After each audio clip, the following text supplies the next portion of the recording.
Leaden frost point is a very peculiar situation where you will see the vapor forms a cushion over the heated surface, and even if you put some water on it, the water will not reach the heated surface and will not wet the heated surface. So is called Leaden frost effect. It is called Leaden frost effect, which is noticed by Leaden frost for the first time. The typical example is if you go out and see any dosa making pan, you will be seeing he will be having certain brooms next to him who will clear off the vapor that is formed, and he will sprinkle water over it and go for a fresh dosa. So that is nothing but clearing the laden frost effect. So once you reach that point D, by that time the surface temperature would have reached 120 degrees over the saturation temperature, and you will see that radiation also comes into picture. And when radiation comes into picture, the heat transfer rate will further increase and it will follow the curve D to E. So this is about pool boiling curve. The point here to be remembered is A to B is the region where which is of our interest. So what happens during this each individual phases is, if you look at this way, 0 to A, meaning till point A, you will see some natural circulation currents, meaning the fluid picks up the heat, and when the fluid picks up the heat, its temperature increases, and when its temperature increases, density decreases, gravity is acting downward, so because of buoyancy, the fluid will be raising up, and because the fluid is incompressible, when some fluid is rising, the other side fluid must come down to satisfy the mass conservation locally, and as a result, you will see some natural circulation, natural convection currents happening in the region before A. And at point A, you will see there is a bubble that is nucleated on the heated surface. And during the region A to B, you see bigger bubbles are drawn. Even though it is a schematic, it is drawn very thoughtfully. These bigger bubbles are formed at the heated surface. And in the bulk region, meaning when it departs from the heated surface, it is interacting with the subcooled liquid, and there is condensation of the bubble that is happening. And you see in the bulk region, the bubble sizes are much smaller compared to the bubbles that are present attached to the heated surface. So there is some condensation happening. And if you look at the region B to C, by this time, the bulk temperature of the fluid also increased, and you see vapor bubbles that are being coalesced and forming some figure of 8-shaped bigger vapor bubbles. And even here, the bubbles are growing to a bigger size if you look at carefully. And if you go to the point C, you see some bubbles, when they are growing, they coalesce and form some kind of a dry patch or vapor patch near the heated surface. So the local temperatures here can shoot up. So this is the region, this is the threshold value where we have to stop. If you further go to the C2D region, you will see some vapor film being formed, and because vapor is having low density and liquid on the top is having higher density, there will be Rayleigh-Taylor instability. This gravity is acting in the downward direction. Vapor wants to rise up and liquid wants to come down. So there is some instability happening, and this is a metastable state. And this vapor that is formed near the heated surface will impede the heat transfer rate from heated surface to the coolant. And as a result, the heat transfer rate is decreased during C2D. And D to E marks film boiling, where you see stable vapor film that is being formed here, and the vapor that is formed, the thickness of the film is such that it can hold the liquid and prevent the heated surface from wetting. And as we know, vapor has poor heat transfer characteristics. It is the wall temperature will be further higher, and it is the film boiling, vapor film boiling, that is dominant, and the red hot surface can be seen during the region D2E. Having understood this pool boiling curve with different regimes, it is very natural to understand that most advantageous region is A to B. As if I am a thermal engineer working in some power plant, or if I have to design certain heat exchanger, my idea is to increase this region A to B as much as possible so that I am generating vapor, and the generated vapor is again condensing in the bulk region. So the net vapor is the net vapor generation is negligible, but still I'll be achieving more and more heat transfer rates due to coolant phase change in the form of latent heat of vaporization. So this is the region of focus to increase the heat transfer coefficient and achieve high thermal efficiency. Now, we have seen the discussion in terms of pool boiling. Now let us look at flow boiling. Flow boiling, when you say, it means that the fluid is in motion, meaning there is an inlet, there is an outlet, there will be a pump that is pumping coolant to the heated test section, and coolant flows and picks heat from the heated surface. So that is nothing but flow boiling. Whereas in pool boiling, the fluid is static. Here in this case, the fluid will be moving and still experiencing phase change. So if you look at this, a simple circular cross-section heated tube where the walls are heated, when subcooled liquid is sent through it, subcooled liquid meaning its temperature is below the saturation temperature. Time, the saturation temperature, which marks the saturation temperature of the coolant, the inlet fluid temperature is below the saturation temperature, to the right of the saturation temperature. And we know for a constant heat flux case, the fluid temperature and wall temperature will be parallel to each other in single phase heat transfer region, single phase forced convection region. So you see the wall temperature is parallel to the increase in liquid temperature or liquid bulk temperature. But then here, if you look at it, the wall temperature is crossing the saturation temperature, and when it reaches the sufficiently higher superheat, then you see that there will be vapor generation that is being formed, and you call it as subcooled boiling or nucleate boiling, meaning nucleation of vapor bubbles. It started forming on the nucleation sites of heated surface. You can also say that it is called bubbly flow. So the resin classification is based on the flow patterns. Flow patterns meaning if you click a picture, how the flow topology looks, where vapor exists and how much liquid exists. Depending on that, the flow patterns are observed. And another type of classification is based on heat transfer rates. When I say subcooled region, the bulk temperature is below the coolant saturation temperature at a given operating pressure. So it is called subcooled boiling. And when I look at the flow patterns, I can see vapor bubbles that are being generated. So I call it bubbly flow. So the region B, you will see that bubbles are generated, and if you carefully look at it from that point onwards, the wall temperature is constant. The wall temperature is not increasing. The reason being the amount of heat transfer coefficient is very high, so that the wall will not hold any excess energy to increase its temperature further, meaning the amount of energy that is removed from the heated surface is very high in the form of both single phase convection and also the coolant phase change. So we see that the wall temperature remains flat, and you see the formed bubbles in this region will depart and they get condensed in the bulk subcooled liquid.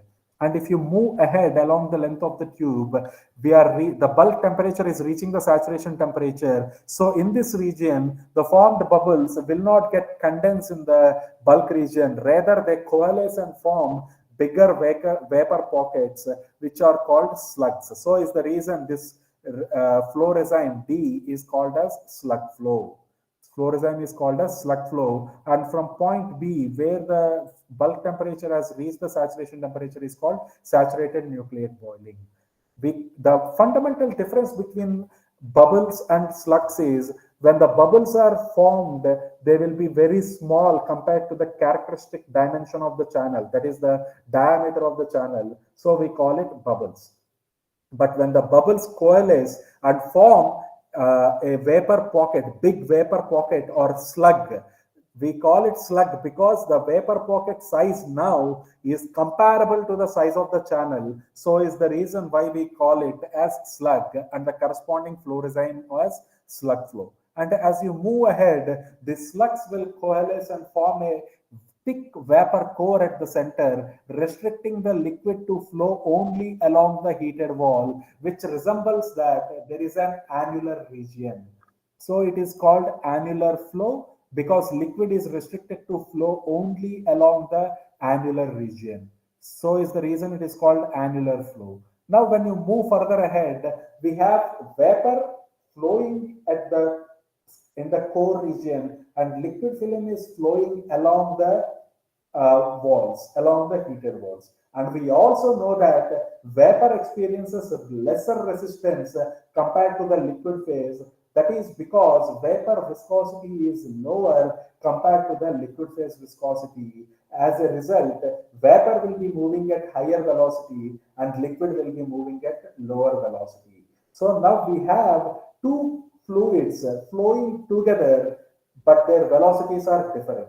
You can think of an example, two persons holding their hands and running together. One person is running faster and the other person is running slower. The slow moving person will experience a pull forward, and the fast moving person will experience a pull backward. So this is due to the velocity difference between both the persons. Same is the case because of the relative velocity between the two fluids. Vapor experiences a pull backward and liquid film experiences a pull forward. And because of this relative velocity, there will be interfacial shear at this liquid vapor interface, and as a result the interface will become wavy, and there is a possibility of entrainment of vapor liquid droplets into the vapor core region, and you see this annular flow with entrainment. And as you move further ahead, there is heat supplied from the heated wall. So the liquid film is getting evaporated. And also because of the interfacial shear, there is this entrainment of liquid film droplets. As a result, the liquid film will keep on decreasing. And at some point, the liquid film completely depletes and there is no liquid to wet the heated surface. And now there is a there is only vapor that is wetting the heated surface, and we all know the fundamental problem with vapor is its heat transfer characteristics are very less. As a result, the heat transfer coefficient will reduce. When heat transfer coefficient suddenly drops, you will see a sudden increase in the wall temperature, and this increase in wall temperature is of the order of hundreds of degrees centigrade. And if there is a sudden increase in wall temperature, you will see that this particular wall here in this region will fail, and there will be high pressure that is released outward, which can lead to an accident. And beyond this point, you will only see liquid droplets that are dispersed in the vapor core. And as a result, if depending on the thermodynamic equilibrium between the liquid droplets and continuously flowing vapor, if the thermal equilibrium exists, then the wall temperature will decrease until the droplets are completely evaporated. And from that point onwards, the wall temperature will further increase because of single phase vapor convection. Otherwise, if there is no thermodynamic equilibrium, the vapor temperature will keep on increasing from the dry out location itself, and the wall temperature will start increasing from this point onwards, from the point of dry out onwards. So after seeing all these different flow regimes, again we have to realize that this flow regime B, the subcooled nucleate boiling regime, is the regime where we have to focus more on. So now, what happens if the vapor content continuously increases? It can lead to critical heat flux. The catastrophic failure is nothing but termed as critical heat flux. Meaning, when you have an operating heat flux, the critical heat flux is the threshold limit, which tells us that we should not cross that value. So, what can happen? For example, if you take critical heat flux can happen because of two reasons. One is departure from nucleate boiling and the other one is dry out. Departure from nucleate boiling, you will be seeing when there is a vapor, when there is a subcooled liquid that passes through the heated tube and vapor bubbles are generated, but the coolant is coming with very high velocity at the inlet. The mass flux of the coolant is very high. Then in that case, when the bubbles try to depart from the heated surface, the coolant that is coming from here, it will not allow the bubbles to leave, and the bubbles will be concentrated only near the heated wall. And here, locally, the vapor patch is being formed, and because here vapor content is more, it is preventing liquid to wet the heated surface. And again we are seeing the same, experiencing the same problem. Vapor has poor heat transfer characteristics, heat transfer coefficient goes down and the wall temperature will shoot up, and here the tube can fail. So this type of failure is called departure from nucleate boiling, even though the liquid percentage is more in this region. So it is called low quality critical heat flux. Whereas if you look at the figure B, this is same as the CHF that we have discussed in the previous slide. There will be liquid film that is formed, and when the liquid film is depleting and eventually vapor comes into contact, and whenever the liquid film dries out, you will see the wall temperature will shoot up. So here vapor content is more compared to the liquid content. So it is called high quality CHF. So these are the two cases which we have to keep in mind, and we should never touch this operating heat flux, and we should make sure that the operating heat flux will always be lying below this value so as to ensure the safe operation of the energy systems. Okay. So now when I say the region of interest is subcooled flow boiling, now the catch is within the subcooled flow boiling, the idea is heat transfer coefficient will be more because of the latent heat, and will not, the generated vapor also gets condensed in the bulk liquid. So if we look at this carefully, meaning you further zoom in the subcooled flow boiling, then you have two different phases.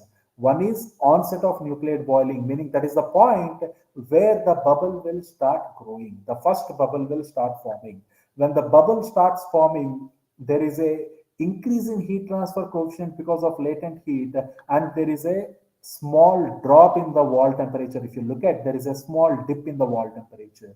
And if you further see, the wall temperature will further increase because all the nucleation sites are started forming the bubbles, and at the same time the corresponding surface area for the single phase convection is decreasing. As a result, you will see that there is a slight increase in the wall temperature again, and it becomes flat when we say that the subcooled flow boiling is fully developed.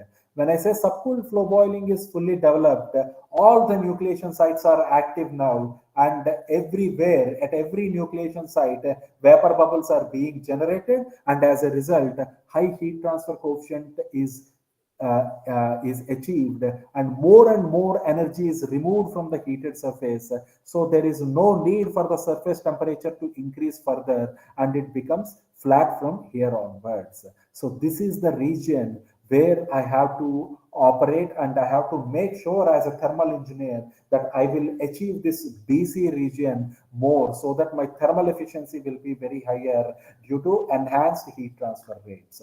But the catch here is, to do that, I'll have to make sure that the bulk temperature will lie below the saturation temperature, so that the generated vapor will keep on condensing in the bulk region.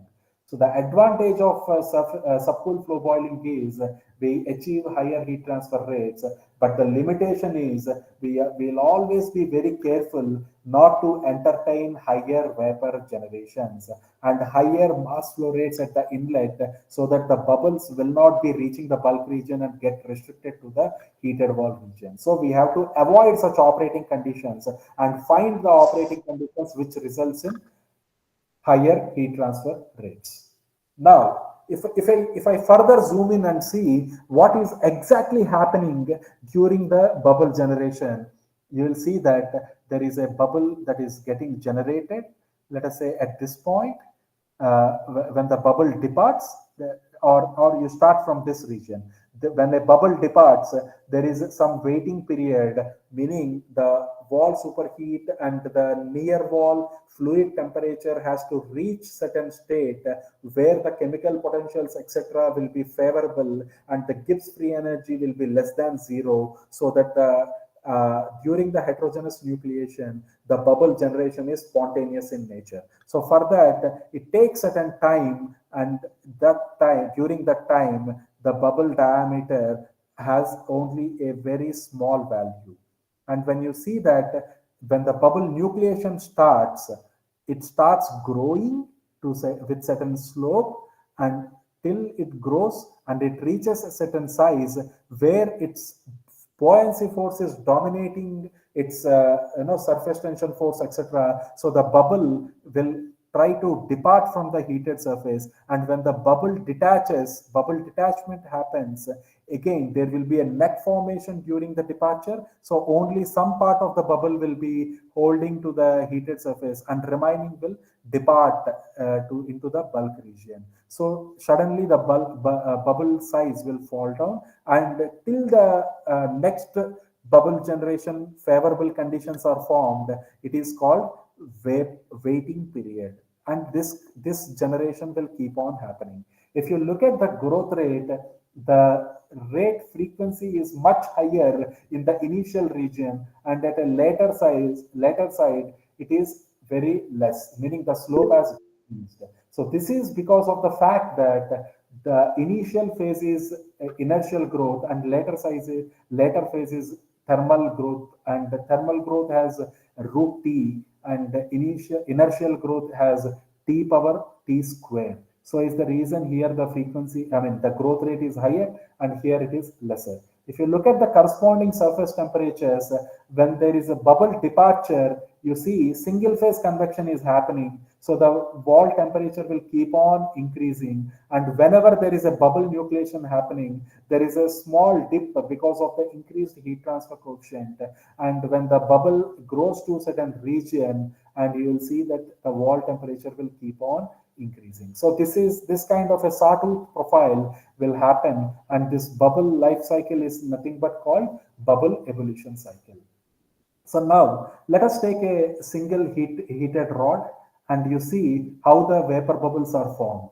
Once these bubbles are forming, you just take a single bubble and you just zoom out and see how the bubble will look like. So this is the heated surface, and we have a vapor bubble that is formed, and initially we have certain micro layer that is formed near the heated surface, because of this bubble growth, there will be some certain liquid that is trapped under the bubble, forming a micro layer sublayer. And region 2 is superheated liquid region, where the liquid surface temperature is superheated, liquid temperature is superheated, and if you go beyond away from the wall, you will be seeing some part of the bubble, the top portion of the bubble is being exposed to the subcooled bulk liquid where condensation is taking place. So now if I consider a typical control volume over this bubble, meaning this white portion, I'll be having energy that is entering from because of the micro layer evaporation, and conduction through the superheated layer, and I'll be having energy that is leaving because of the condensation. And there is, if at all there is some energy generation, we'll also have that energy in minus energy out plus energy generation is energy stored, and energy generation in this case is zero. So E stored equal to E in minus E out. And if you look at what is the energy that is entering, it is because of the micro layer evaporation and superheated conduction. Sorry? Yeah.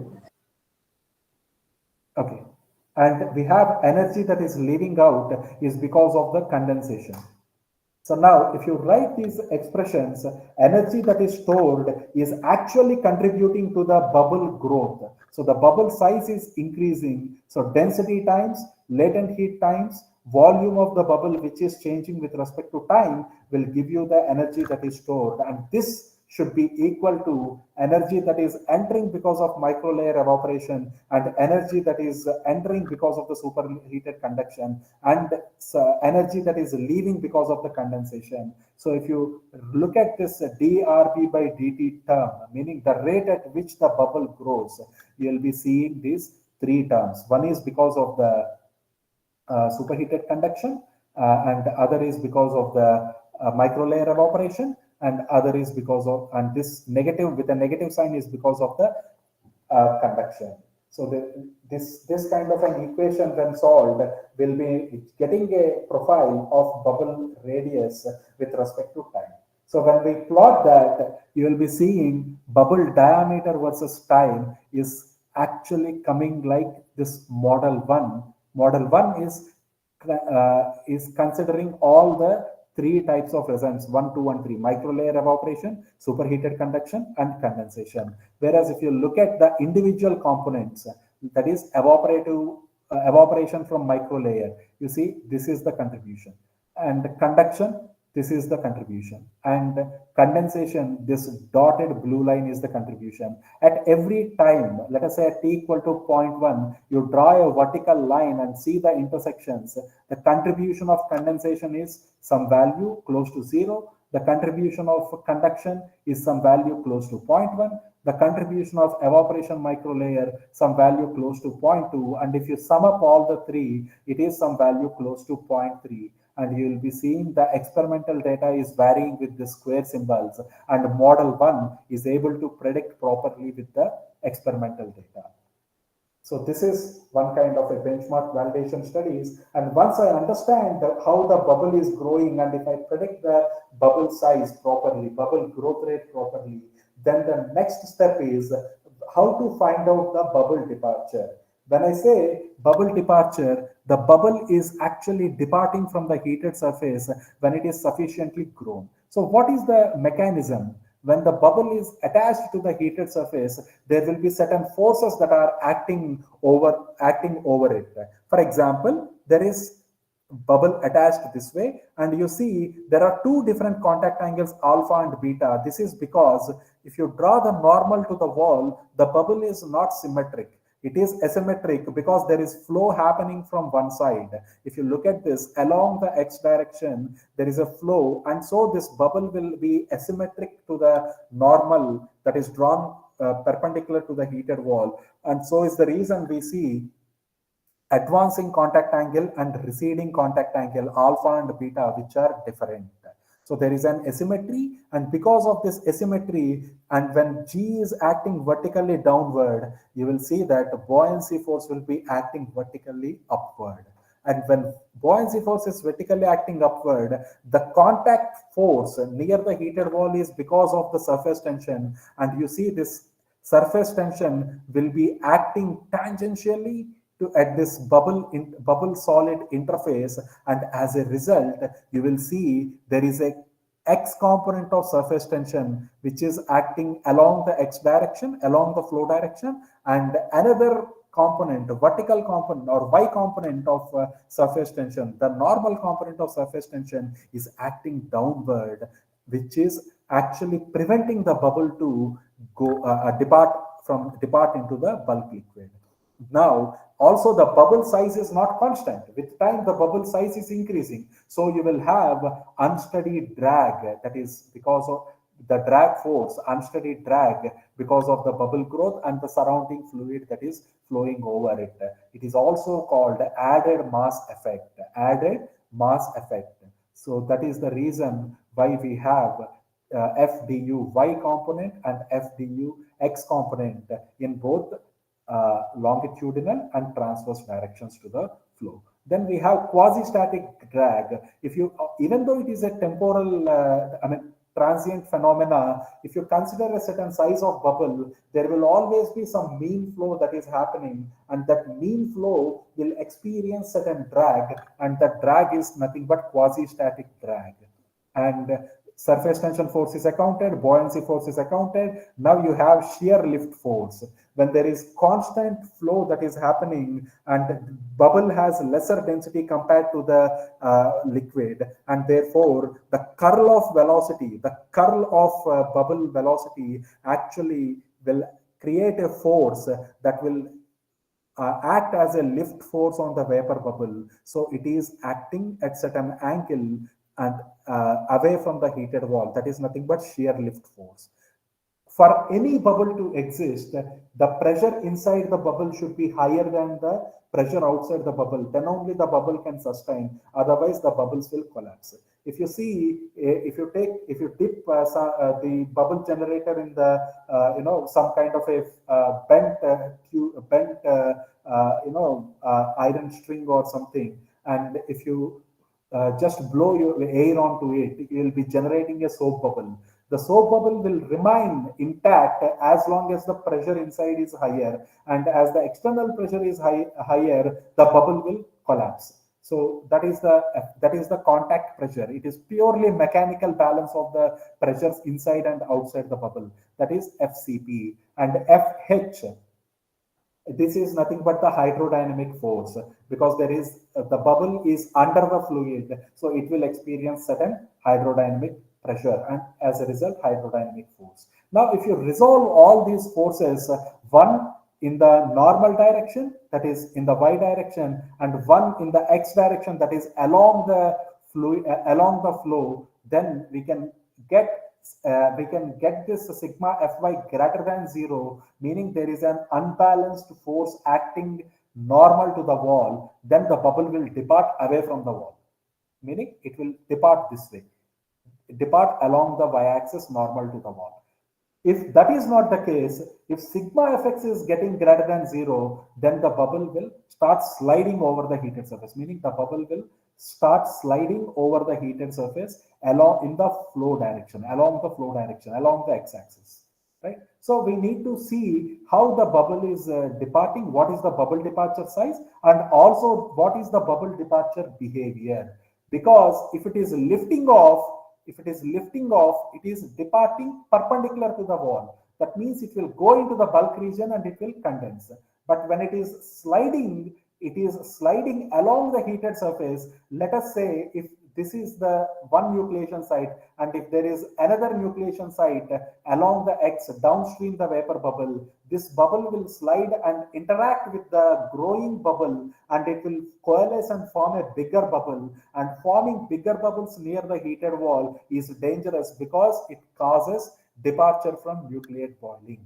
It can form vapor patches and prevent liquid to wet. So sliding is dangerous and lifting off is advantageous. So is the reason why we have to see how the bubble is departing. Having seen this, now the expressions for the different forces is surface tension force will vary this way. You see cos beta and cos alpha, sin alpha and sin beta, the corresponding components are resolved, and it will act in negative direction, meaning they try to pull the bubble downward. If you look at the shear lift force, it aids the bubble departure. So it helps the bubble departure. So it is having a plus sign. If you look at the unsteady drag force, it acts as negative sign because it prevents bubble to depart. Same way, buoyancy force will act against the wall. So you see that buoyancy is aiding the bubble departure. Contact pressure force aids the bubble departure. Hydrodynamic pressure force will actually put liquid load on the bubble, so it prevents the bubble to depart. So it is having a negative sign. And quasi-static drag force is nothing but the Stokes drag. It will also act in positive direction. So once I know the magnitudes of and the directions of these forces, I'll be substituting here and I can evaluate whether sigma Fy is greater than 0 or sigma Fx is greater than 0 at every instant. And I will update the time and I'll get the new bubble radius, and again I'll compute all these forces and I'll check whether this sigma Fy and sigma Fx greater than 0 conditions are satisfying or not. If it is satisfying, I'll report the bubble size as bubble departure diameter and corresponding the bubble departure behavior. Right? Now, if I look at the bubble departure size, predicted versus experimental data, we can get that if I consider model 1, meaning all the three types of energy transfers, microlayer evaporation, superheated conduction, and bubble condensation, I'll be getting a departure diameter predictions with an mean absolute percentage error of 23.35%. And if I go for model 2 only considers the conduction, superheated conduction. So we'll get a MAPE of 30.22%, which is slightly away. So we recommend that when water is the fluid, we must go to all the three types of energy transfers, that is model 1. It may so happen that at higher pressures, you will not be seeing the formation of refrigerant, as a formation of microlayer. Also for refrigerants, you will not be seeing the formation of microlayer. So if you consider the conduction layer and conduction heat transfer alone, there you will get better results for both the models. But if you look at the low pressure water, water will definitely form microlayer, and microlayer evaporation is a serious contributor for bubble growth, and it cannot be ignored. That is what is proven here in our study. So once I predict the departure size properly, now as an engineer, the real take home from the work is if I can get a resign kind of a chart like this, meaning I will be considering all the possible mass fluxes, all the possible heat fluxes, all the possible pressures, and I will be finding out where the bubble, for what conditions the bubble results in a sliding type of departure, and where the bubble departure is by lifting off. If I look at that way, so this light green colored region will define the sliding region, and this light blue region will define the lift off region.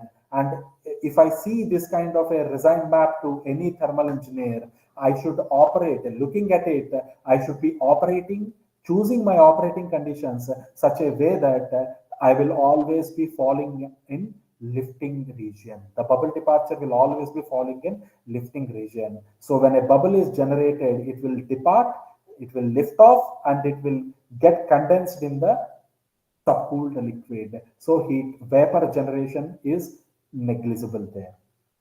So if I say if a mass flux is 600, then I should definitely operate the heat flux beyond 250, higher than 250, so that at 600 I will be falling in blue colored region. So that kind of a studies it will give. And if you look at the color of these bubbles, the color that is generated, the bubble size is between 0 to 1 mm, 0 to 1 mm, red being 1 mm, and this light blue, let us say, being 0.4, and accordingly it will scale down. So this is the actual utility of the present study. So now, once I understand the fundamental growth of a single bubble in a subcooled flow boiling resin, now the catch is where will I utilize it? Now, if I want to see simulate this kind of a subcooled flow boiling resin, this kind of a subcooled flow boiling resin, I don't have to resolve each and every bubble that is growing and every bubble that is departing. So what I do is I will mechanistically do the model this bubble growth and bubble departure, and I'll be seeing the time averaged solutions or phase averaged solutions, and I'll be predicting the wall temperature. If I want to do that, I have to consider two sets of conservation equations. One set of conservation equations, continuity, momentum, and energy equations for liquid phase, and continuity, momentum, and energy equation for vapor phase. So I'll be having a set of equations, conservation equations for both liquid and vapor. And if you see the subcooled flow boiling flow pattern, we can clearly see that liquid is continuously flowing and vapor bubbles are dispersed in the continuously flowing liquid. So we'll consider vapor as bubbles and liquid as continuously flowing liquid. And if you further cross the subcooled flow boiling resin and go to saturated resin, then you will see that vapor bubbles are dispersed phases, and liquid droplets are also considered as dispersed phases. And when liquid droplets are present, vapor must be in continuous phase because our fluid is incompressible in nature. So if you look at the continuity, momentum, and energy equations, these equations will look this way. These are all phase averaged equations. So you see alpha k as the weight function everywhere. And you see on the right hand side, we don't have zeros. Rather, we have some source terms. Mjk and mkj refers to represent the phase change, the mass transfer because of phase change from jth phase to kth phase. For example, liquid phase to kth, I mean vapor phase, that is evaporation. And if it is other way around, kth phase to jth phase, that is vapor phase to liquid phase, it is condensation. So we have to smartly account for these individual terms. And same way, when you look at the momentum equation, you will be seeing the phase averaged temporal acceleration and convective acceleration. And the pressure drop term is also having phase averaged coefficient. And shear stress is because of the diffusion. And alpha k rho k g is nothing but the body force. And when there is some mass transfer happening, the mass transfer is always associated with some momentum transfer and energy transfer. So is the reason we have to account for the momentum transfer here. If there is mass transferring from J to kth phase, that particular mass times jth phase velocity is the momentum loss. And when mass gain is happening from J to kth phase, then you say that mkj, that particular mass times kth phase velocity, is the momentum gain. So that's how you should look at it. And fki is because of the drag forces and lift forces that are possible because of the coexistence of the liquid and vapor phases together. And if you look at the energy equation, because this is a phase change phenomena, our wall temperature and bulk temperature will remain constant.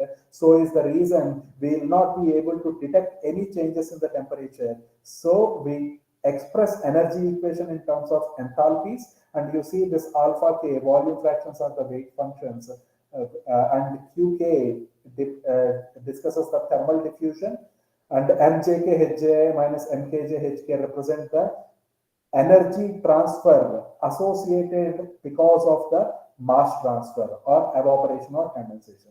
Now, if you look at this QKI, I represents the interface and QKI represents the interfacial heat transfer.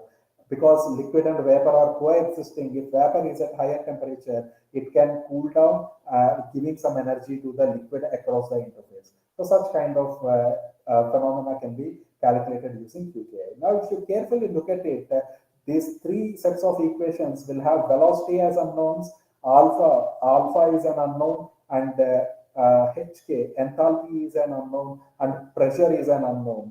If you consider two pressure fields for liquid and vapor phases, the number of unknowns are higher, and ensuring that there is a mechanical equilibrium existing between the liquid and vapor phases, and thermodynamically we can represent the system with a single pressure. So we can reduce the number of pressures PL equal to PV to a single unknown pressure. So the number of unknowns are equal to the number of equations, and so we can it is a well-posed problem and we'll be able to solve it. And once you solve these equations, we'll be getting volume fraction distribution, velocity distribution, and enthalpy distribution, but not the temperature distribution, as we see in case of single phase studies. So is the reason once we get this enthalpy distribution, we have to map it to the temperature distribution, and once the temperature distribution is obtained, we have to go for a wall heat flux partition model like this, wherein we compare the applied wall heat flux into different components. This is very crude way of doing. The actual way of mechanistic modeling is you consider this wall heat flux that is supplied is equal to some part is contributing to single phase convection, some part is contributing to bubble growth, meaning the evaporation, and some part is contributing to quenching. When the bubble is suddenly departs, the subcooled bulk liquid, which is at cold temperature, will suddenly come in contact with the hot wall, which is equivalent to quenching process. And so this quenching has to be considered. And in some places, when vapor comes in contact with the heated surface, you will be having vapor convection as well. So all these phenomena, all these individual components, Q convective liquid, Q convective vapor, and Q evaporation, Q quenching will be dictated, the components will be dictated depending on a function f of alpha L. Alpha L is the liquid volume fraction, and this function will dictate when what is dominant, when which mode of heat transfer is dominant.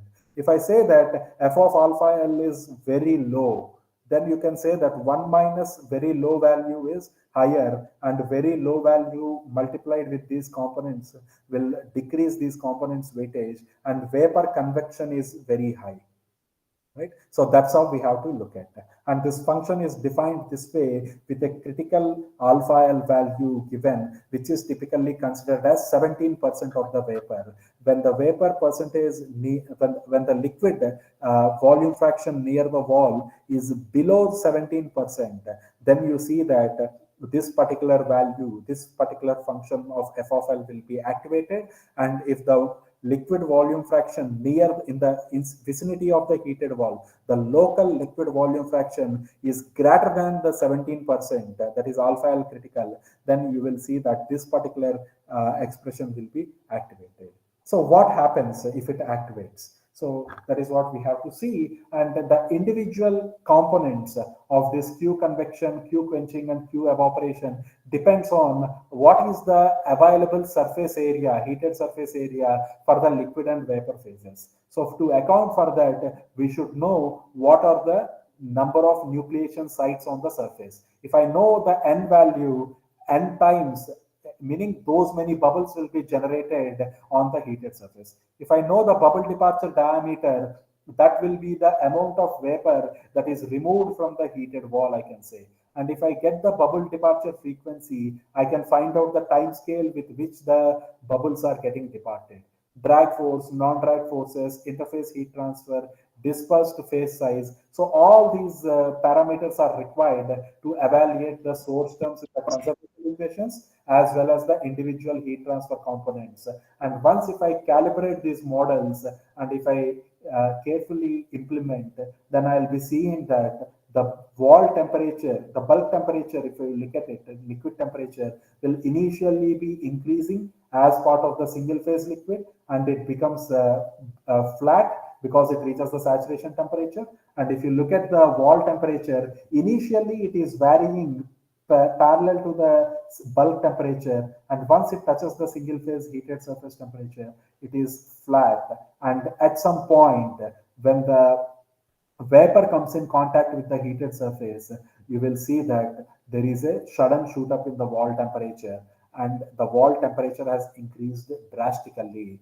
By look at the magnitude, this is around 560 something, and this is around 800, meaning around 240 degrees, there is a sudden jump in the wall temperature, which can lead to an accident.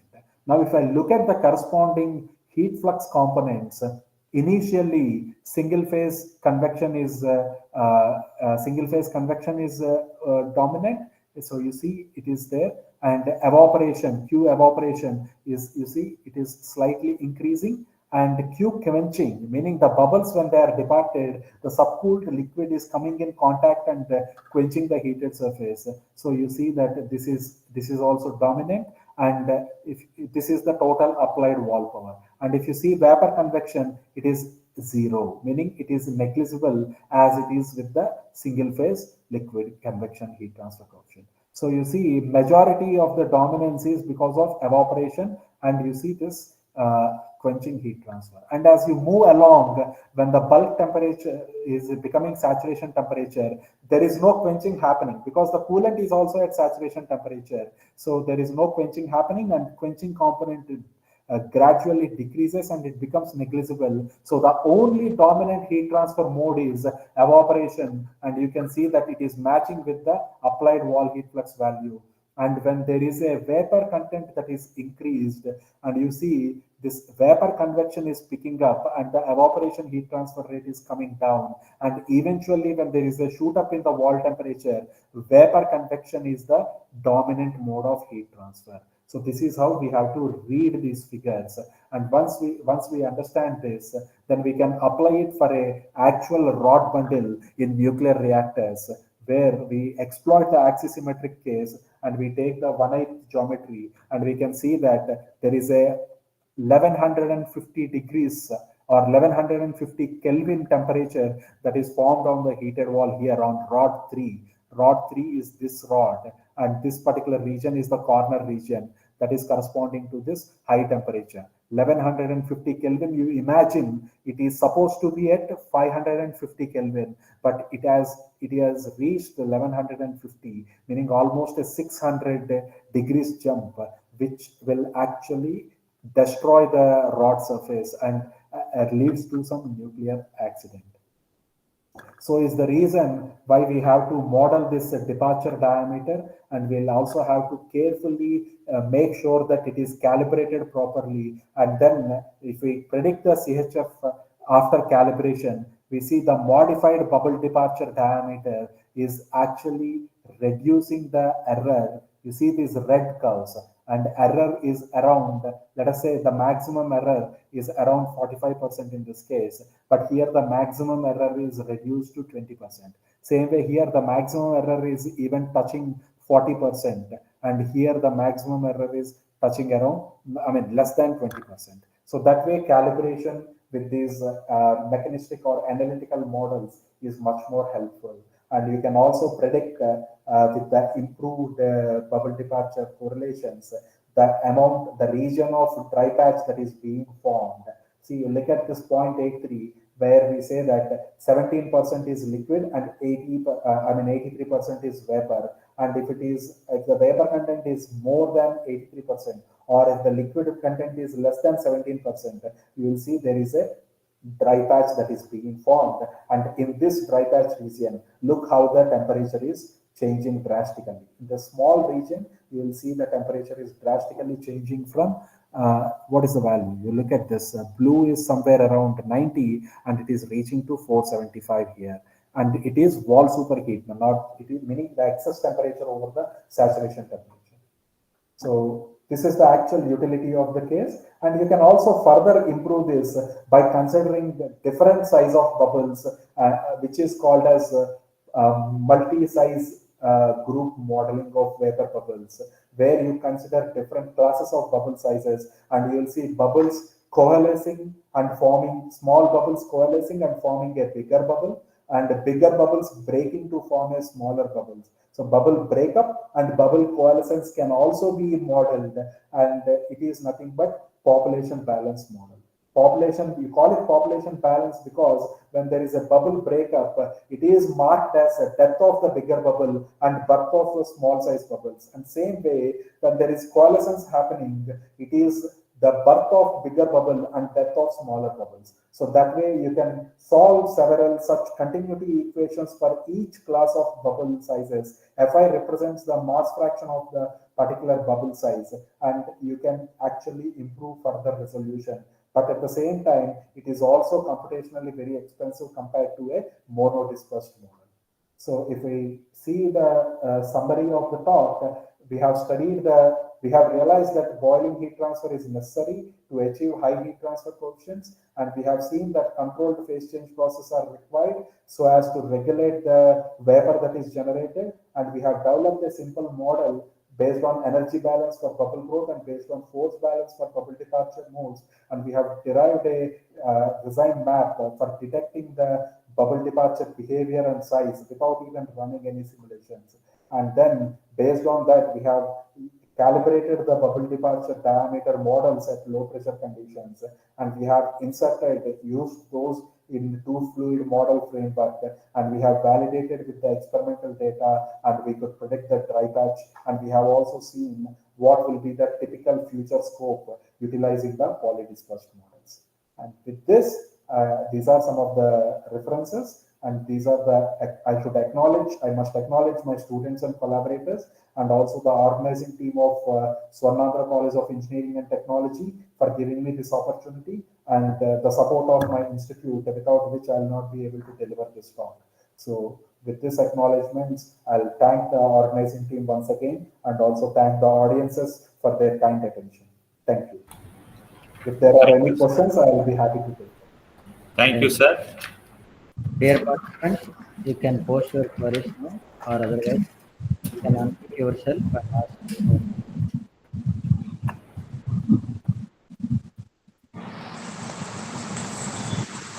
Good evening, sir. Yes? Yeah, good evening. Please tell me. Mr. Uday Kumar asking, Yeah, please. what are the research aspects in this topic? Research aspects, there are multiple applications. You can use the same modeling phenomena for for considering boiling in nuclear reactors. Let us say if you are studying solar heat transfer, there is solar radiation coming and heating the fluid. Then whether if you can achieve phase change over there, the heat transfer rates can be improved. Let us say you are designing some evaporator in for a refrigeration system. There you can replace the water coolant with the refrigerant, and you can still see how the refrigerants are boiling. And you can also see some data center coolings. There are multiple applications. Fuel cell cooling. Fuel cell cooling is one more topic that is picking up now, because fuel cell results in green energy. So you can actually apply phase change phenomena, phase change cooling in fuel cell technology as well. Also, the battery thermal management is another aspect. Okay, sir. Yeah, Thank you, sir. yeah. Thank you. Sir, one more question, sir. Yeah. Mm, mm. Yes, sir. Please ask. I'm listening. What is nanofluids impacting on bubble deposits? Nanofluids have a peculiar, thing. When you introduce certain particles, there is a phenomena called agglomeration, meaning these solid particles will come together and agglomerate and form, and they settle due to their weight on the heated surface. Then it is as good as a solid porous body sitting on the heated surface, and it is the capillary action that is, driving the liquid to, from the heated surface. It is not as simple as what we see. When there is accumulated solid particles are sitting on the heated surface, it can either improve the heat transfer rate because of the high conduction, or it can completely cut off the liquid. You can see that formation of bubbles start from these nanoparticles, and it can impede it. So it is a double-edged one. So we are not sure what will happen unless we study the agglomeration and de-agglomeration aspects. Thank you, sir. Sir, one other question from participants, sir. Yes, please. What is the superheat influence in bubble growth, sir? Yeah, so if the superheat is higher, the generation of vapor bubble is more. The chances of generating vapor bubbles is more. See, the reason is, if you carefully look at the near wall region, it is heterogeneous nucleation. The vapor bubble formation comes under the category of heterogeneous nucleation, and heterogeneous nucleation is characterized by the Gibbs free energy. If you write the Gibbs free energy, and if you see that it is less than zero, then you say that the bubble nucleation is spontaneous, and the vapor bubble can spontaneously form and grow on its own. For that, you require certain minimum superheat. It's not necessary that you will have higher superheat. So if you have minimum superheat, and if you see that the bubble is growing, the bubble growth will take care that further superheat will not increase, and the wall temperature will become flat. So if you ask me two different cases where the minimum superheat is higher and minimum superheat is lower, minimum superheat higher case will activate more number of nucleation sites compared to the lower minimum superheat criteria. Am I clear? Yes, sir. Is it same for number of nucleations, sir? Yeah, at every nucleation site, will have certain, depending on the nucleation site size. Nucleation sites are nothing but the cavities, roughness values. So those protrusions or cavities sizes will actually dictate what should be the wall superheat that is required over there for bubble nucleation. Thank you, sir. Thank you, sir. Now I invite Professor Dr. D. Bhanuprakash to give vote of thanks. Sir, please. Good evening, sir. Thank you. Thank you, sir. On behalf of the management, principal, vice principal, and our Department of Mechanical Engineering, Swarnandhra College of Engineering and Technology, Narsapur, Andhra Pradesh, we extend our heartfelt gratitude to our today's speaker, Potuguchi Harish, Dr. Potuguchi Harish, Assistant Professor, Department of Mechanical Engineering, Jammu, IIT Jammu, Jammu and Kashmir, who has shared his expertise in his knowledge sharing platform on the topic bubble growth and its departure in nucleate flow boiling regime. Sir, our session has incredibly informative. We are grateful to you, sir, for accepting our invitation at short notice. Much thankful for your representation being a seminar session speaker in this FDP. Thank you, sir. Once again, on behalf of organizing committee and on behalf of myself, I extend my great sincere thanks to you, sir. Thank you, sir. Yeah, thank you. Thank you once again to all of you for giving me this opportunity. Thank you, sir. So I can log out, right? Okay, sir. Yeah. Dear participants, feedback link available in the chat box. Please submit your feedback within 10 minutes.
Swarnandhra College of Engineering and Technology.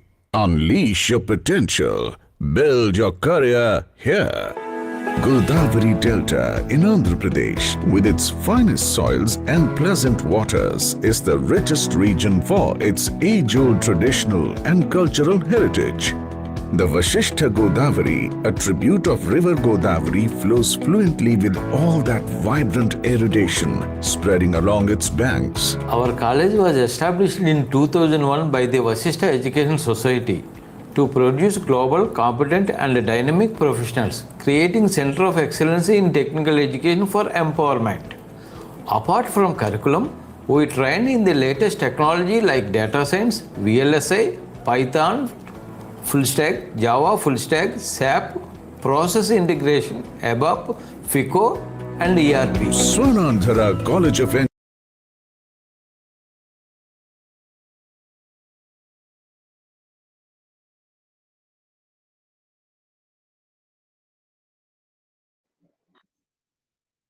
Sir, good evening, sir. Saravana Pramod, sir. Good evening. Sorry. Okay, sir. Okay. Is it my voice is audible? Audible, clear? sir. Audible, sir. Yes, sir. Clear, sir.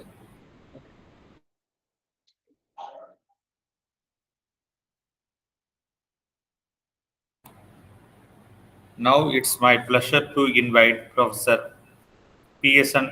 Raju to introduce our Day 6, Session 2, Resource Person.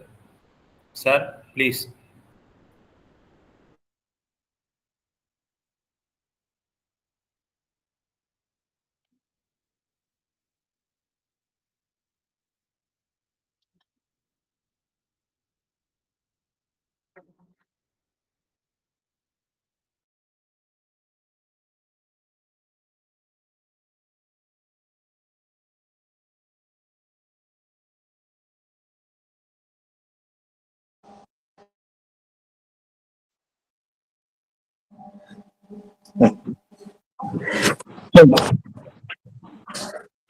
So good evening. Good evening, sir.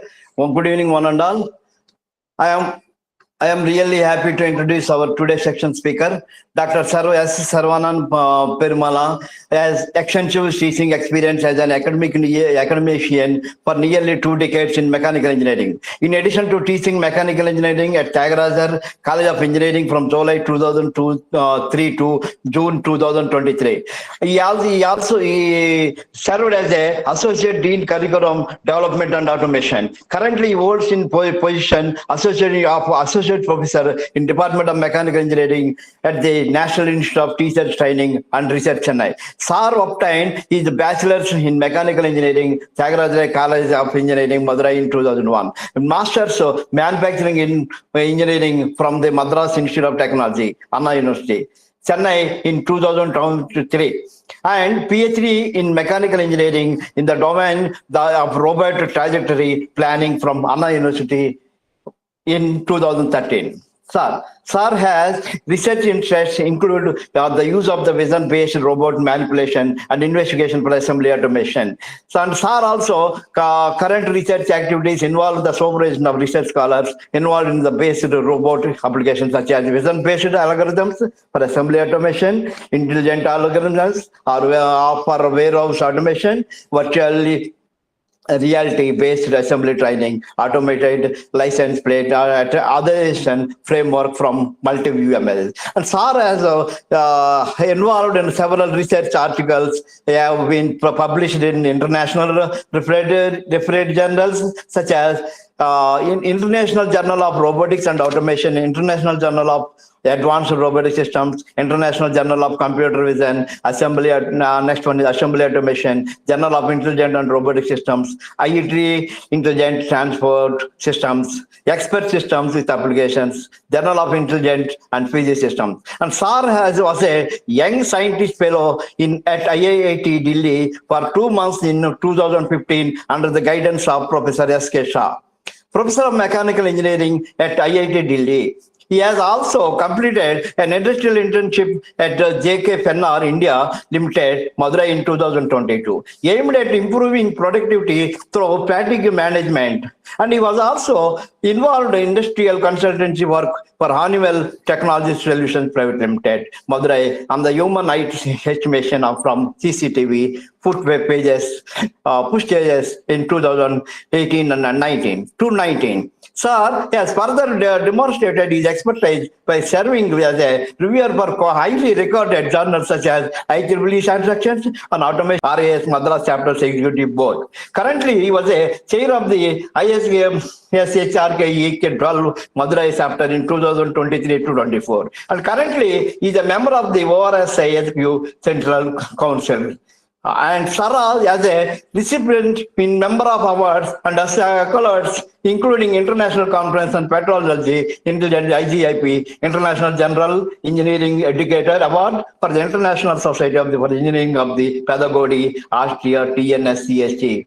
And Young Engineer Scientist Fellowship in 2015. And IUCC Scale Mentor Award also again in 2017. Leadership Award of Community Project-Based Learning to 2008. And Excellence Award in Academic Leadership in 2022. Sir, I'm very glad to inform, sir. Thank you, sir. Thank you.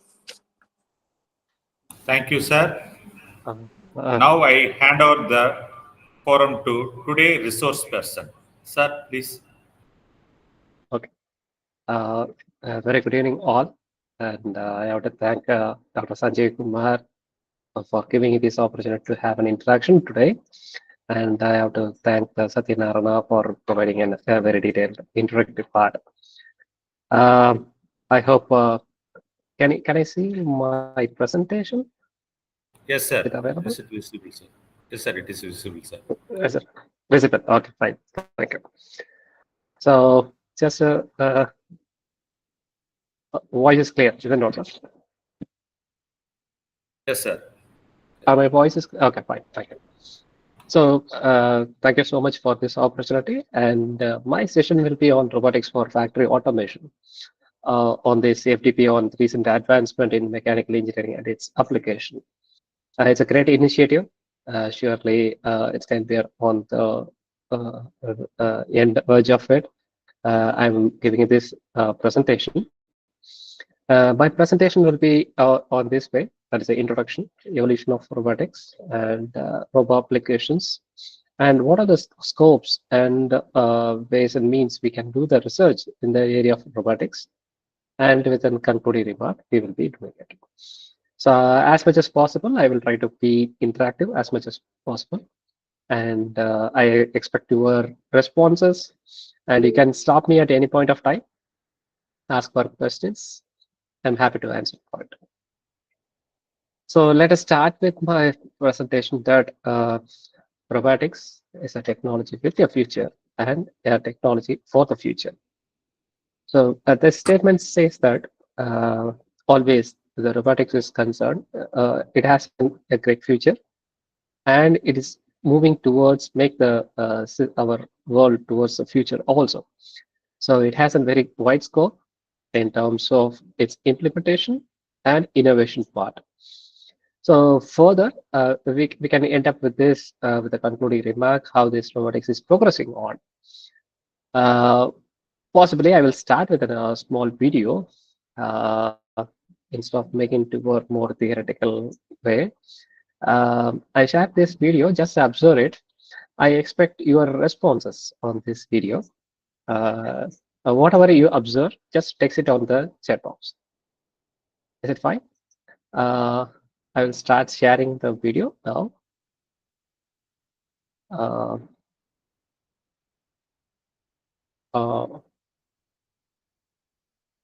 Is this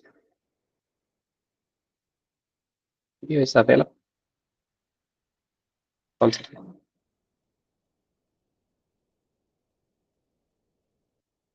Is there any video is available at your end? Yeah. No, sir.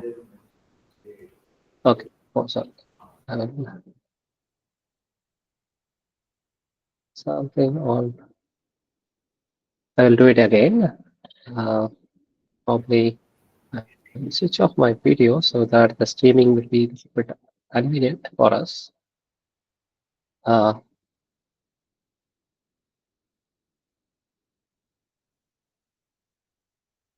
Okay. Sorry for the inconvenience.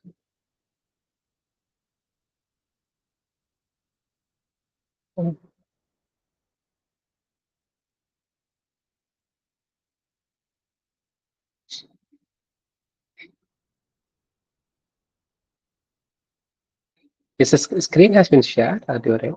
Sorry for the inconvenience. I have shared one of my Chrome tab. No, sir. But my side, it has been shared. Okay. That's one of the challenges on Google Meet. It has been shown that it can be shared at my end. Otherwise, share with Windows, sir. Okay. One second. Is there any audio file is there, sir?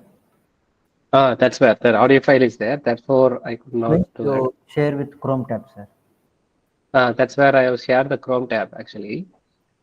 In my side, it's shown that it can be Present, sir. Is it fine? Is it available? Facts about robots worldwide. Exactly. Thanks. It's a very, very short video. Yes. Just observe this and just whatever it comes to your mind, just text it on the box.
about what are the key elements that comes to your mind while viewing this video. Any points that any keyword that has been comes to your mind, just text it on the chat box.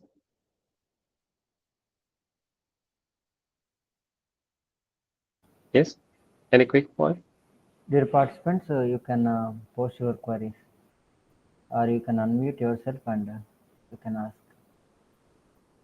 It's not Sir, one chat question. or yes. Robots in pick and place, electronics installations, welding and assembly in cars, sir.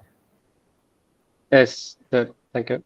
So Just whatever that comes to your mind. Okay, robots pick and place, electronics installation, welding, and assembly.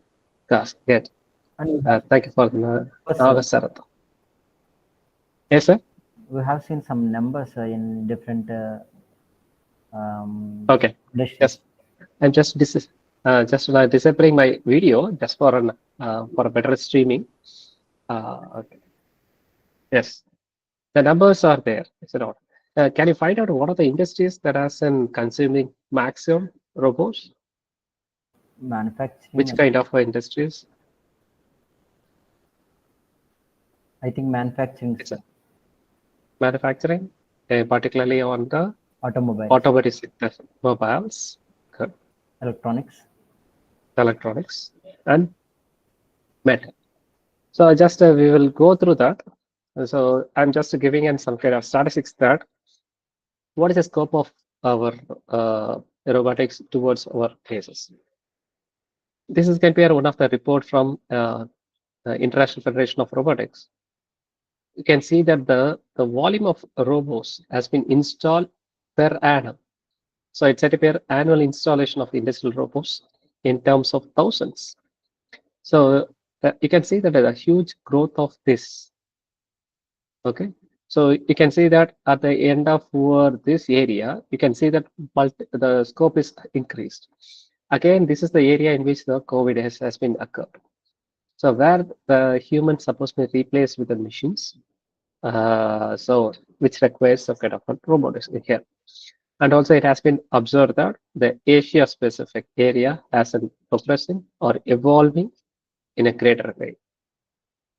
Further, looking at our statistics of our applications, so we can see that the quantum of robots in thousands, how it has been progressed. The same thing, if you are looking at our 2024, again the electronics and the electrical has taken a huge steps here. Compared to our previous, you can see that the 22, the growth of this keeps on increasing. So this shows that there is a need for industrial robots and how they are going to take it up in our manufacturing sector. So the next statistics is about, again, the robots installed in 10,000s of employees. So you can see that in this case, at an average, the world is 151. So in this case, we could not see our India. It's not. It's a Republic of Korea, Singapore, Germany, Japan. It's can be other countries will be available, but we are not so much into it. But we are also moving towards the industry perspective. So another statistics, you can see that when you consider the China, in terms of installations, this is where the China is going to be. That's where they are ruling the manufacturing sector today. Compared to India, I hope here, this can be, we can say that 5.4, observing the 5.4 and the comparing were 290. This is a leap between the India and the China is compared. And compared to the United States and Japan, they are growing enormously. I hope you have different kinds of scenarios seen in the market. This is because of the a huge growth of the industrial robotics aspect in manufacturing. That's where the China is taking a lead in this perspective. And another statistic says that there is a huge increase in the robotics aspect. Around 70%, 7% of increase is expected in the future years. So it's compared the statistics at 2023. actually. So it has been grown gradually. We will try to get this in a later stage. The statistics supposed to be gathered gradually for 2024 and 2025. So this data as showing that a huge increase in our requirements. Around 79% of the global installation has been done in the 5 countries, like what China, Japan, United States, Republic of Korea, and Germany. They are the pioneer on the manufacturing. Overall pioneer in the manufacturing has been utilizing the industrial robots in an enormous way. And you can see that China has been the world's largest industrial robot market since 2013 onwards. You can think of that's where they are into it. So considering the manufacturing, the main challenges on modern manufacturing is more quality at affordable prices. And that too needs to be done with an improved productivity. So we need a quantity at an affordable cost. So how to provide this? That's the challenges on manufacturing that could be addressed through industrial robots. That's where this is a position of industrial robots area where the volume production volume versus the cost. So that's a trade-off between this area is going to be the green part is going to be the scope in which the industrial robots can be utilized. We require a medium-sized. Medium size means medium number of production volume, like your batch productions or variety of products supposed to be produced. Then the industrial robotics zone will be preferable. So it's said where sometimes we say that it's a programmable automation. Any questions on the any point of time? Please feel free to ask it. It's not about the theoretical way of doing it at the weekend and on your free time. So just if we will have some interaction and we will go through it. Okay, fine. Moving on. So what is it? Just I will set in a context in which industrial robot. What is industrial robot? So it has been started with some fiction plane that was some universal robots by Carl Kappa in 1920s, which has been transformed into a technology. It's a branch of technology that deals with design, construction, operation, and application of the robots.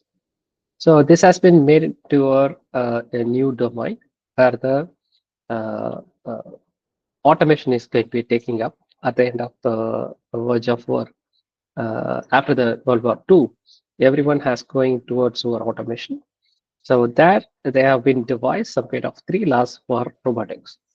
The first law says that a robot may not injure a human being or through inaction allow a human being to come to harm. And the second law says that a robot must obey the orders given it by human beings, except where such orders would not conflict with the first law. The third law says that a robot must protect its own existence as long as such protection does not conflict with the first or second law. So first law is morely focusing on how a robot has to behave in terms of human. There, it should not injure a human being, and it has to obey the orders without affecting the first law, and it has to protect its own existence without affecting the first and second law. So the first priority is given for a human being. The second is the order given by the human being. Third is on the existence of it. So the balancing has been given by the Isaac Asimov's. That's said to be 3 laws of robotics. Has to be taken care when you are doing any design, development, or implementation of any industrial robot. But this cannot be suitable for a warfare end. However, this holds good only for industrial robotics aspect. So quickly, I will go through it, just entering toward the futuristic aspect. So the robotics as industrial robot is defined as a reprogrammable, multifunctional manipulator designed to move the materials, parts, tools, or special devices through the variable programmed motion for the performance of variety of tasks. So here we can see that it's supposed to be reprogrammable. It has to be multifunctional. It is intention to have design for moving the parts and tools. And through, it can be achieved through variable program motions and the performance of variety of tasks. This is for the definition by the Robotics Industries Association, which is so aligned with the ISO 10218. That's meant for robotics standards. So the ISO 8373 specifies that the definition as an automatically controlled pre-programmed multi-purpose manipulator. The programmable in 3 or more accesses, which can either be fixed in place or mobile for use in industrial automation applications. So which as a manipulator, controller, and communication interfaces. The manipulator will have a joints, and all the joints will have an actuator. And their actuators are controlled by the controller by means of a teach method or any means of a programming. They are connected together by the communication interfaces like for hardware and software. So this is going to be the holistic approaches of it. I will make it a little bit simplified version of it. It says that a programmable machine that imitates the actions or the appearance of an intelligent creature, usually a human. If we can understand our own behavior, we can understand the robot behavior perfectly. So some of the cases we say that to qualify any machine or any automated system to be qualified as a robot, it has to have these kind of characteristics or abilities. The first part is sensing and perception. Sensing means we have our own sensors are available. The sensors gives an information or gathering the information from our surroundings. Gathering the information and concluding something. If you are seeing the car may be at different shapes and colors and other arrangements. However, we could identify it, we will process it and say that it's a car. Similarly, the robot has to perform different tasks. Either it can be in terms of locomotion or manipulation. So the locomotion means moving from one place to other. Manipulation specifies that moving an object from one place to other. So either it could be of a locomotion or manipulation. It needs to be carried out as a task. And it's supposed to be reprogrammable. It means that it provides has to carry on different tasks. It is expected to function autonomously, or it has to interact with human beings. It's going to be a little bit higher level. That's where we are moving towards this area through different technologies like machine learning, artificial intelligence. We are using it so that it can function autonomously. So this is where the setting of context. I hope most of you, I don't know how many of you exposed to a robot, and I'm just making a simplified version of it. So most of the deficiency attributed by the human factor is removed with the advantages of the robots as it introduced.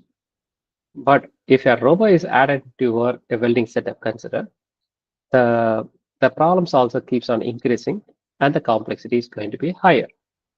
So here the case is the welding is going to be a very difficult task to be performed by a human continuously. Therefore, we are going to deploy an industrial robot. But when you are deploying the industrial robot, the task supposed to be performed as expected and the precision we expect them to do. So the skill sets of the human supposed to be transferred there. That's where the difficulty comes into place. And how to control it, how to make a closed loop system, and within all the requirements has to do it. In order to try cater these kind of challenges, we are going to start doing different approaches. So before setting this one, you need to understand what is an overall robotic system seems to be. I am providing very, very generic level of information. I'm not going into it in depth. So as of case, we try to perceive information from our surroundings. That will be carried out by the environmental sensors like our cameras or any proximity sensors or range sensors, different sensors, we can utilize it.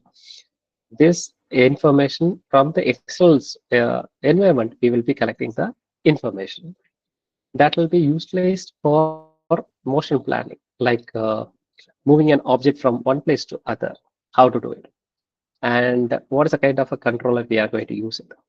And the controller will makes it robot to work, like where a structure, a mechanical structure will be utilized. So within each of the joints, there will be a sensors will be there in order to provide the internal information, like where displacement, velocity, and acceleration. So this forms an a closed loop system, and also with the sensor, it also forms a closed loop system. So it can be multiple systems will be available within. Something will be taking care of the internal closed loop system, and some of the sensors will be used with an external influence. So there is a two varieties of sensors we are going to have. One is on environmental sensors and configuration sensor. So by getting this sensors information appropriately and processing it appropriately, we will execute different tasks in the robotics. So possibly it's going to be a little bit abstract in nature. I will give you some kind of applications, then you will understand. So robots are spread across in the different shapes, figures, configurations, and they will be looks like this. They are working on multiple robots performing multiple tasks simultaneously. So you can see that how many robots are there and how they are arranged, how they are executing their own task effectively. So that's where we need to make a planning of it, how effectively we are going to utilize this thing. So this application can be extended to different varieties for mechanical engineering aspect. It can be material removal, material handling. You can have any kind of welding, like we're welding gas metal arc welding or submerged arc welding or resistance arc welding. And it could be of assembly operations, or it could be of a packaging or palletizing.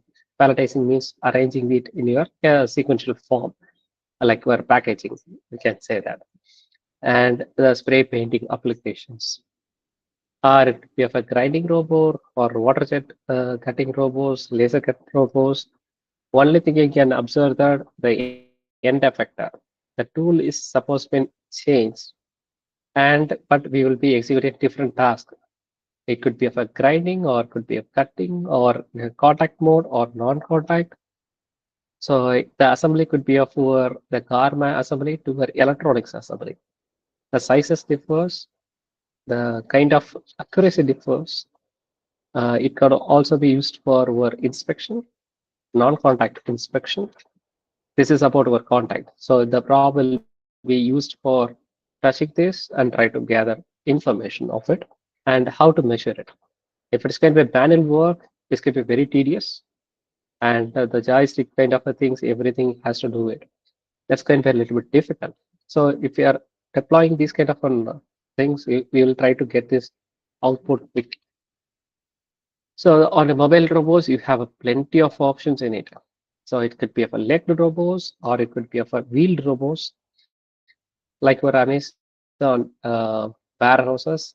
This kind of robots will be utilized for transferring uh, or the products from one to other, from the pick to uh, the order place area.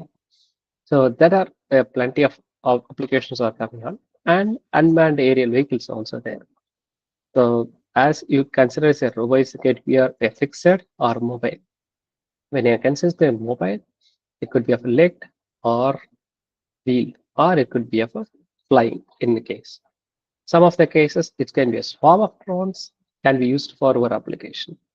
Or sometimes it can be underwater vehicles. It could be of a robot, could be too open. Or it could be of a robo surgery. The applications are widespread. I can say that in another 5 years, a robot may be available in our home. So it makes us it's going to be more interacting with the humans hereafter. So the applications are differ, and plenty of things are happening around us. So that already I have specified this. I will touch upon a small thing so that you can relate with this one with other applications quickly. In any point of time, please stop me. I don't. I'm happy to be interactive than that of delivering a lectures. So when you say it's an robokinematics, it deals with the analytical study of a geometry of a motion of a robo arm with respect to the fixed reference coordinate system without regard to the forces and moments that cause motion. So I'm saying that this is a kind of an environment we may have and placing it, but it has its own work to do, and the joints has been worked differently. In these cases, can be a linearly, or sometimes it may be a rotary in nature. So there will be a different ways and means in which we can handle the robots, and we can select the robots appropriately. So here, as an engineers, we have so much of interesting thing in terms of operation or finding out the innovative products. So on these cases, we need to understand what is the motion studies all about. First, without like for dynamic analysis of it.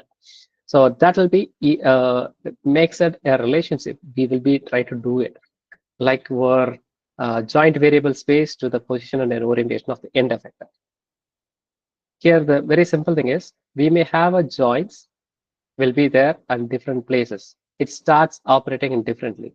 Here you can see that it can be rotary in nature. Here it's going to be sliding in nature. So different arrangements. Here also it can be a rotary followed by a sliding motion is available at the end. So what is a combination of our joints motion supposed to be so that our robo will be suitable? When you're looking at it, I'm saying I'm just connecting the application and the background research aspect of it. I'm not taking to a very detailed way. However, I'm making to a simplified version of it so that you will try to connect with your any research application, whatever I'm bringing in later part. So for any robo is concerned, joint limits will be there in the sense, what is the degree in which it can move, is it not? So what is the length of the joints is going to be. So this will be defined for particular robo. So given the joint angles, in the sense, joint angles or could be joint displacement also. If it's going to be a displacement, it means it's going to be a linear or angular displacement. In the sense, a robo may have a sliding part, or a robo joint have a rotary part.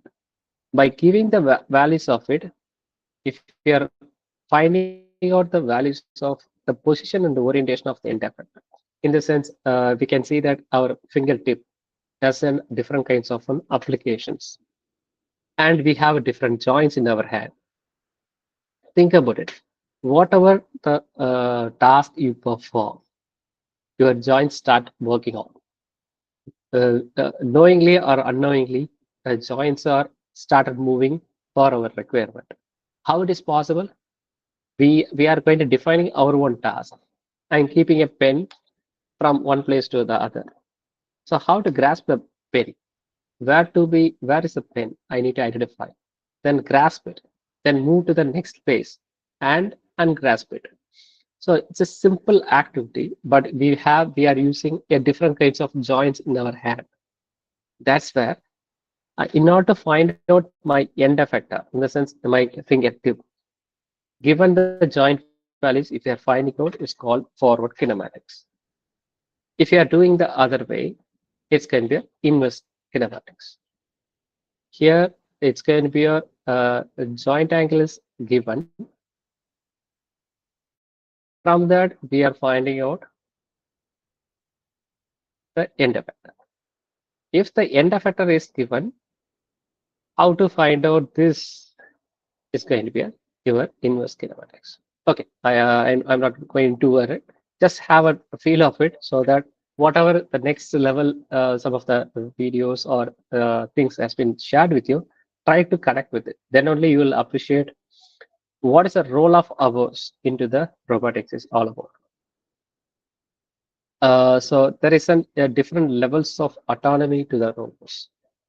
So first level will be of like we are operating with an joystick kind of thing, like we're operating an toy robot or toy car. That is going to be no autonomy. It's a mere remote control. The next is going to be a robot will be kept inside a fenced area, but it has a capability that some kind of sensing and responding, but very limited. The next level will be of a robot and human will be start working together, where the robot will try to understand the human and it will be start responding. The next level of autonomy is going to be just instruct a robot to do it does its own way. The later stage will be the robot itself identify the problem, okay, and it will be start solving the problem. So that's where we are moving from the deterministic algorithms to a probabilistic algorithm. So that's where we are moving from the integration of AI towards this direction. We expect more intelligent robots. Then we need to work out with them some kind of AI into it. So I'm just giving some kind of a direction. Then we will start entering into the research domains of it. Any quick questions before moving here?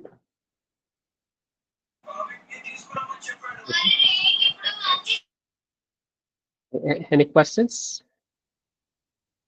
Okay. Yes. Any questions? Sir, good evening. Fine.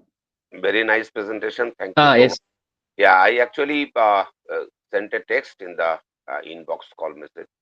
I just wanted to know Okay. if you have any slide regarding the different manufacturing companies vis-a-vis applications. Okay. Thank you.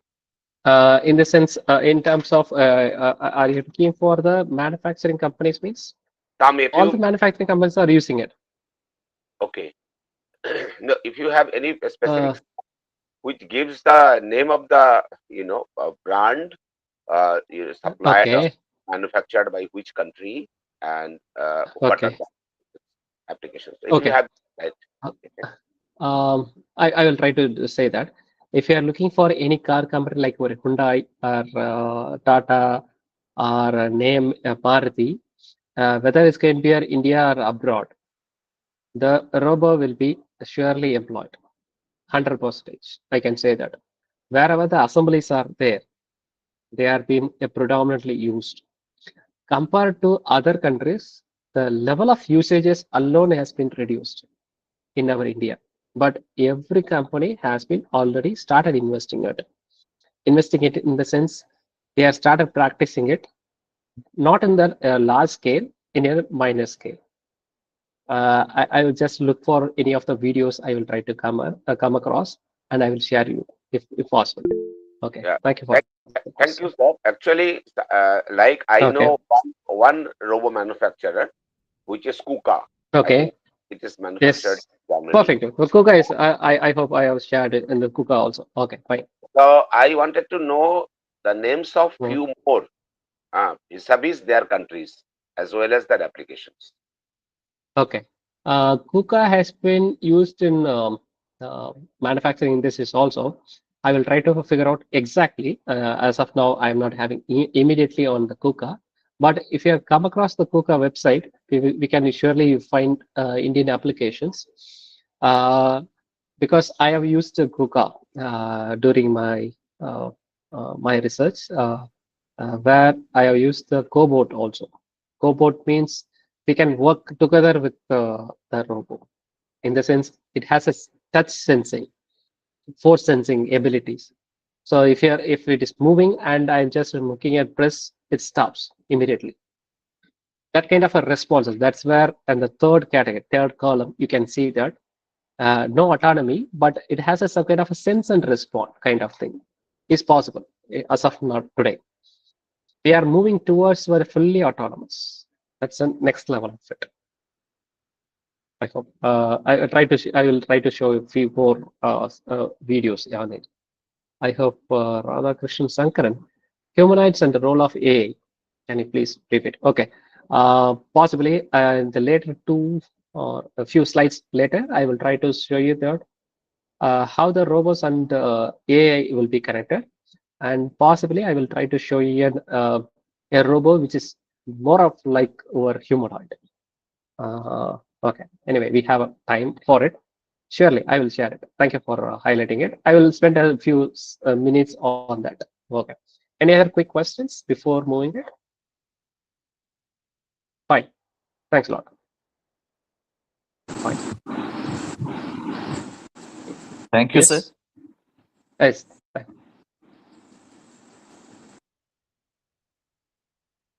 Fine. We are exactly we are entering into the research domains in robotics. So I will quickly go through it. I'm not strictly following toward all the aspects of it, research domains, because it's going to be a very, very widespread domain. I will highlight some of the areas. I will try to show you a few of the videos so that how it has been progressing, you can see. Possibly, I will show this video, which gives you how the future perspective. You can observe it. It is in the research level. Meanwhile, I will share that video. One second.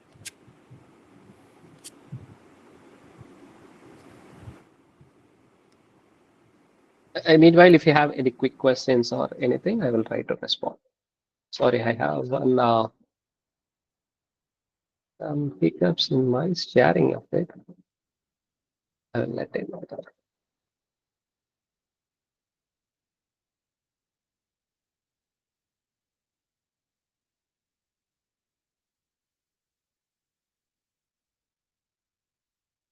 Once again, sorry for inconvenience. Yes, I hope it's done.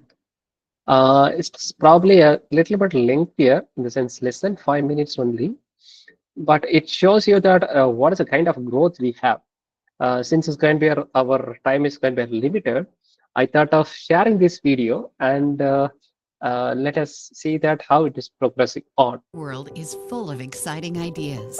Imagine every idea could be. Our world is full of exciting ideas. Imagine every idea could be realized as an individual product in the future. We at Siemens advance industrial automation beyond imagination to make this happen.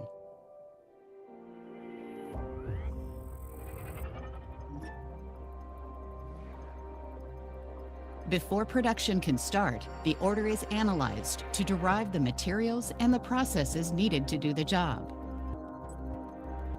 We also choose the most appropriate factory for the order in terms of available capabilities, supply chain aspects, and the best climate footprint. We envision that companies strive to produce only what is really requested, to be more economical, and to save valuable resources.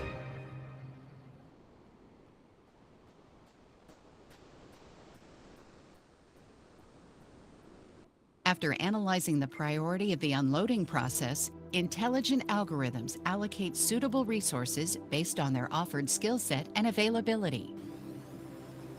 Huge amounts of data need to be analyzed in the production process, like the video stream of a drone that identifies the position of the supplied materials and checks the delivery for completeness and damage, all at the same time.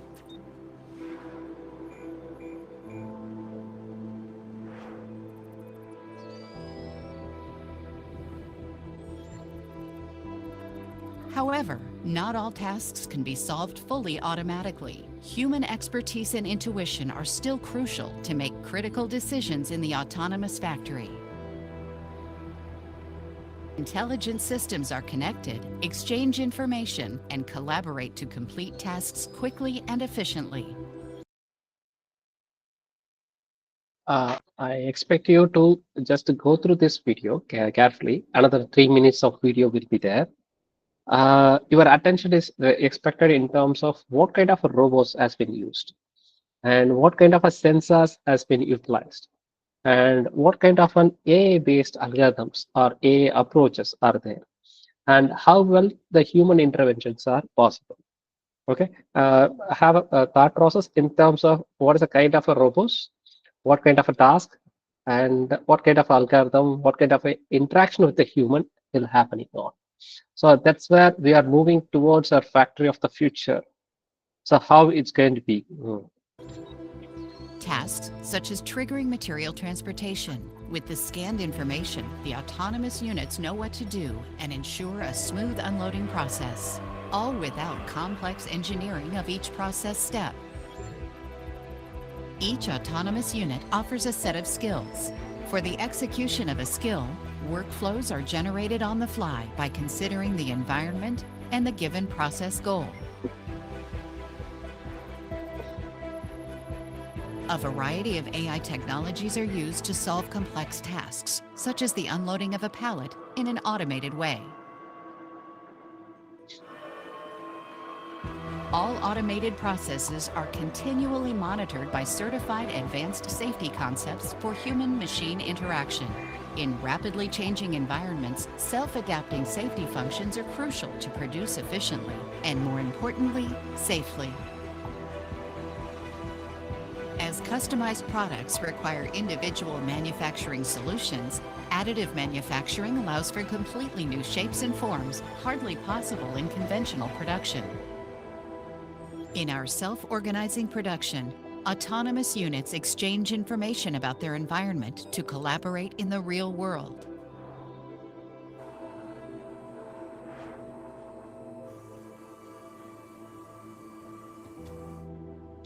If a production step cannot be performed by a single production unit, the intelligent production system divides the process into subtasks. Then it assigns production modules to them, even considering tool changes and transportation times.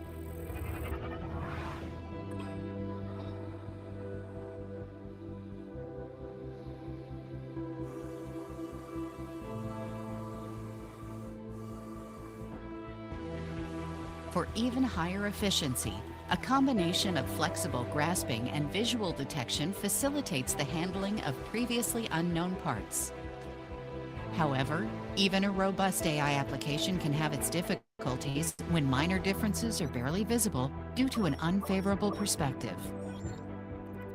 Whenever an AI system reaches its limits, it must be able to ask for human assistance. Based on human feedback, the system learns and improves continuously.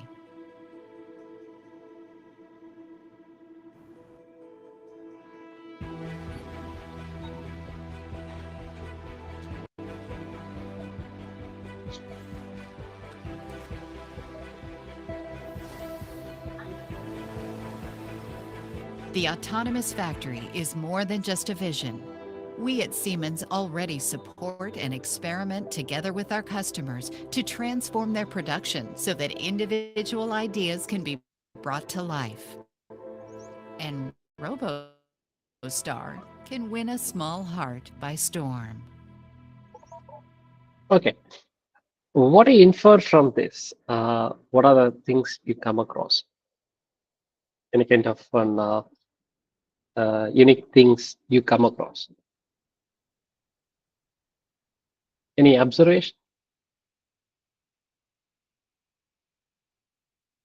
What is the input for this total task? Have you observed? What is the input for this process to be executed?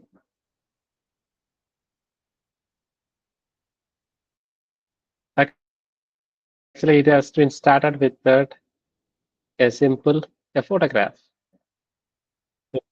World is full of exciting ideas. Imagine so this will every be idea a could be photo. realized Is as it an not? Just a individual photograph of an image has been transformed to an order, which has been gone to the respective places, and what a new order has been made into a different ways of components, material-wise, and searching for the materials, identifying the materials in the right places, and it will be starts engaging that what is the kind of things has to be there, what kind of components may be required, and how to access it, and what are the elements to be identified, carried on, and a series of actions will be done based on the kind of data required.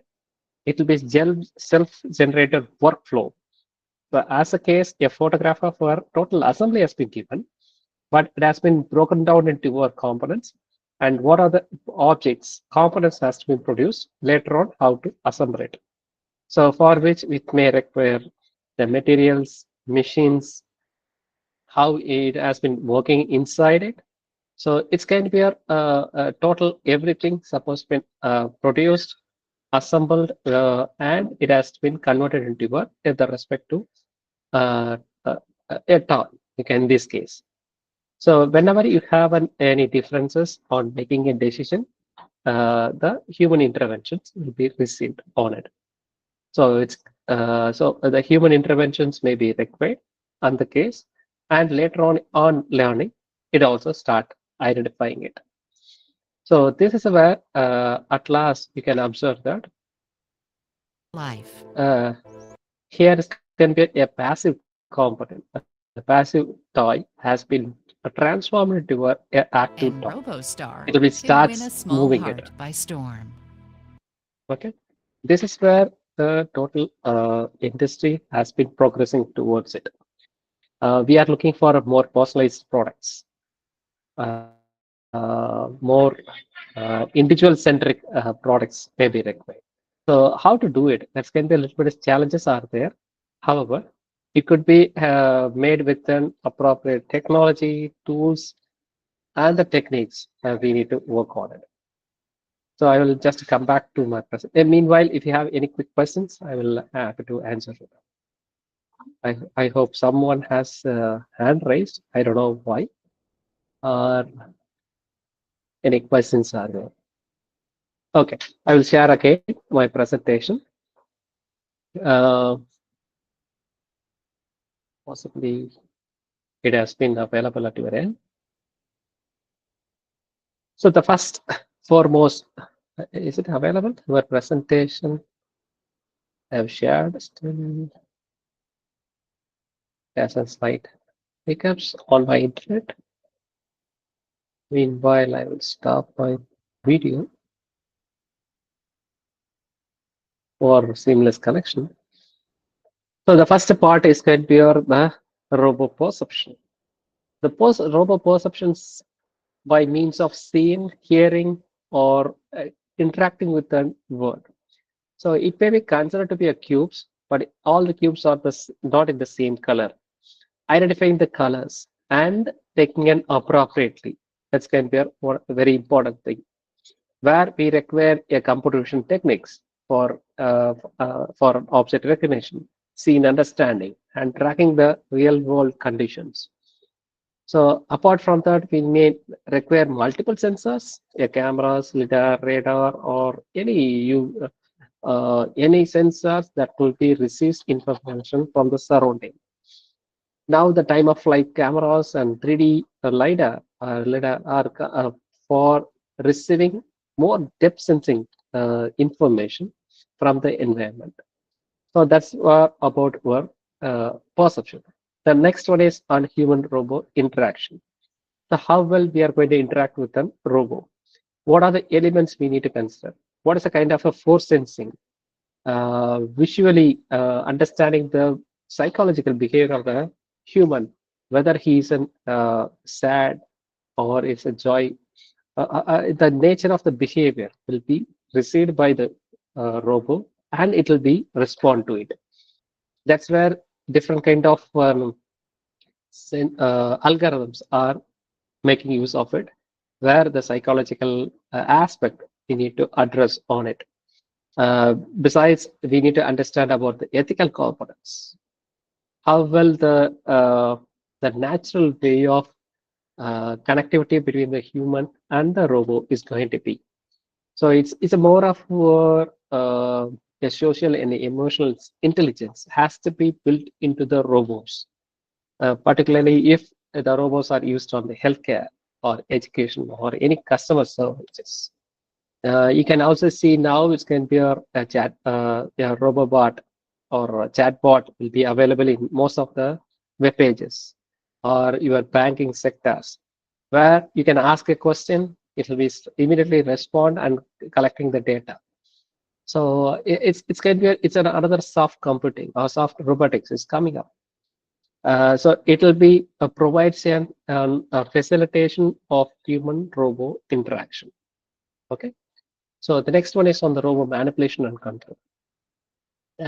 So there is plenty of manipulation in the sense handling part. Humans are so gifted with more dexterous hands are available, so that delicate works and the skill set can be demonstrated with the precision and accuracy. So that has been transferred into the robotics. That's what we say that collaborative robotics. That's called collaborative robots are considered to be cobots, where the human and the robot will be working together as if our colleagues in our industry environment. When you're looking at the mobile robots concept, the autonomous navigation and mobility is going to be a major element. Hereafter, our cars may be self-driving mode may be available. So for which we need to understand the environments. Dynamic change in the environment has to be known to us. And we need to cultivate the simultaneous localization mapping algorithms to provide a accurate localization of the vehicle. And we need to find out the path planning and the obstacle avoidance thought process.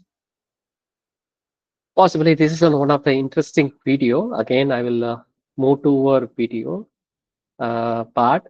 I will try to provide a continuous videos so that more interesting application-driven things we can see. Possibly I will share quickly.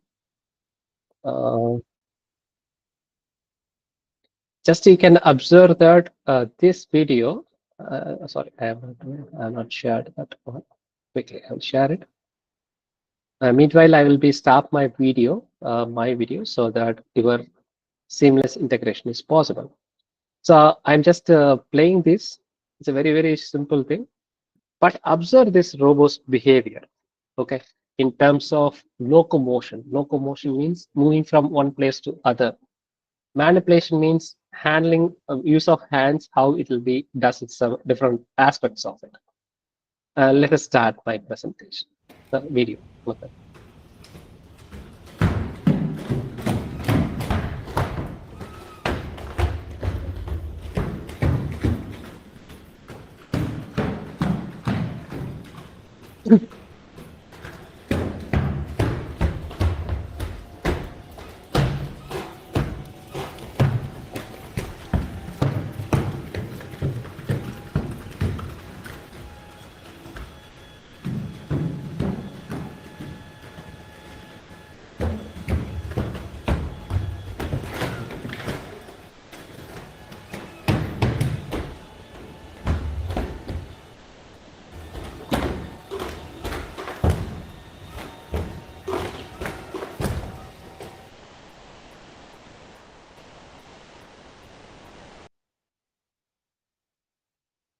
What do you observe on this video? Any quick comments?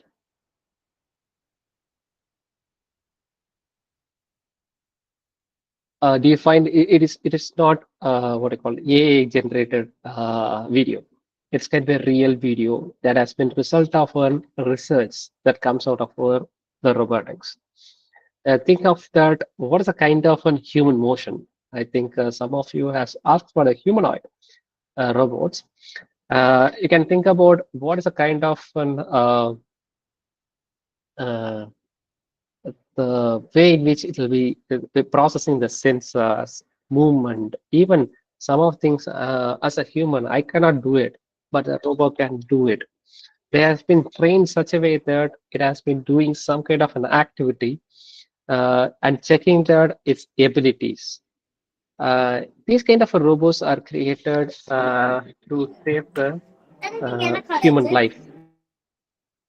Okay, so in the sense, these kind of robots may be used in warfare hereafter, or helping some of the healthcare aspects. So there is a wide variety of things we can think about it.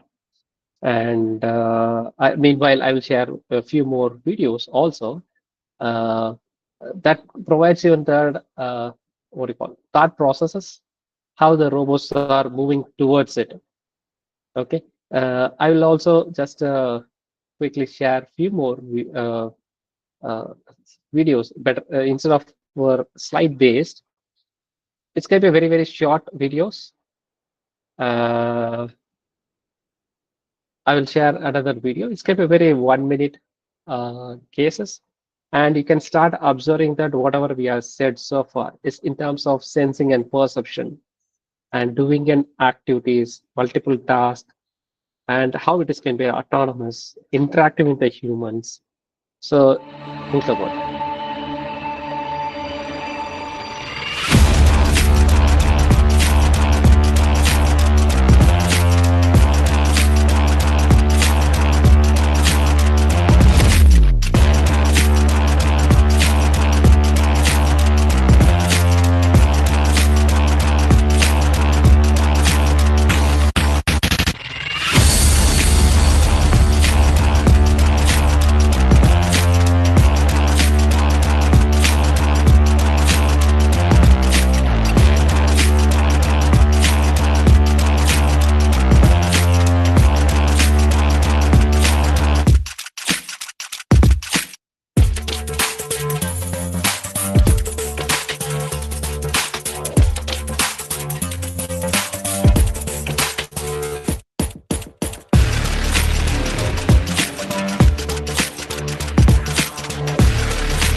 So you can observe that how the robots are transforming, in the sense even that it will be inspired by the our nature, the bionic way of doing it. And that too, the Festo kind of companies are from pneumatic aspect of it. The same thing, I will share the other aspect of it. The kind of what do you call, the transformation happening around us is can be very huge. And this may be a few of them. Okay.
Okay.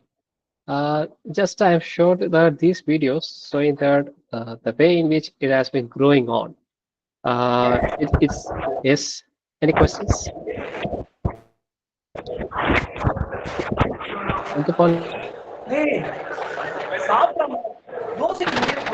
Hello. Okay, fine. So just moving on to the next one. Possibly.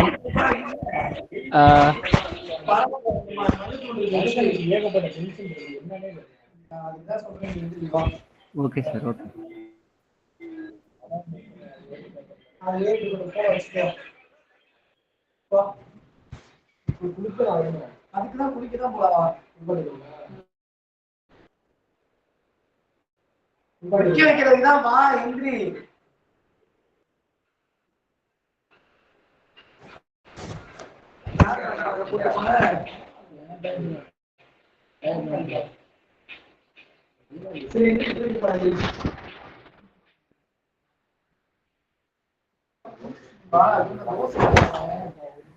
Guttupalli sir.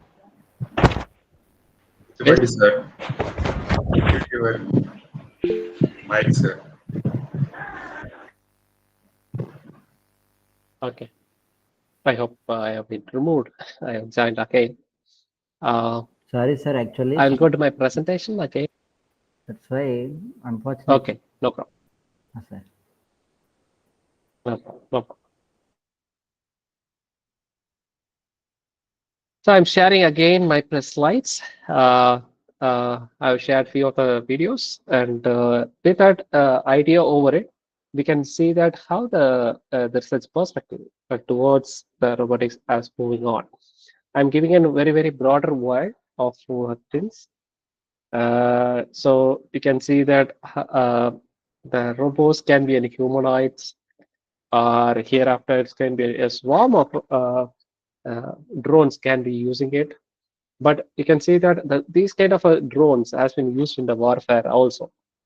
It's going to be a different story. But looking at over the constructive way, hereafter a swarm of robots will be performing in construction work also. So we have plenty of robots will be collected, and it can be used for environmental monitoring, or it could be used for search rescue or agriculture. Plenty of applications are there. And we have bio-inspired robotics. That's what I have shared you the video. It's going to be a very simple mechanisms, as you know. But here is going to be energy conserved robotics we are looking for. So it's the robots will be always have a huge in weight, but for a flying is concerned, it's supposed to be lightweight. At the same time, it's going to be tough enough to withstand for a different environmental conditions, and it's supposed to be operated with a very efficient energy. So much of things will be into it. So take into a case, we have multiple options are coming up, and we have bio-inspired sensor, actuators, and locomotion mechanisms like the flapping wings. Is it not? Have you seen that how the bird fly? So it has been inspired from it. Even underwater robots, we will try to get it from fish. So much of things is coming up, but the challenge is how to convert them into our requirement. That's the other way of it. So as we are moving toward more natural and more intelligence required, we will be trying to integrate AI into the robotics. I hope some of you has asked for it. So in this case, we know that we need to perceive, navigate, and interact with the environment.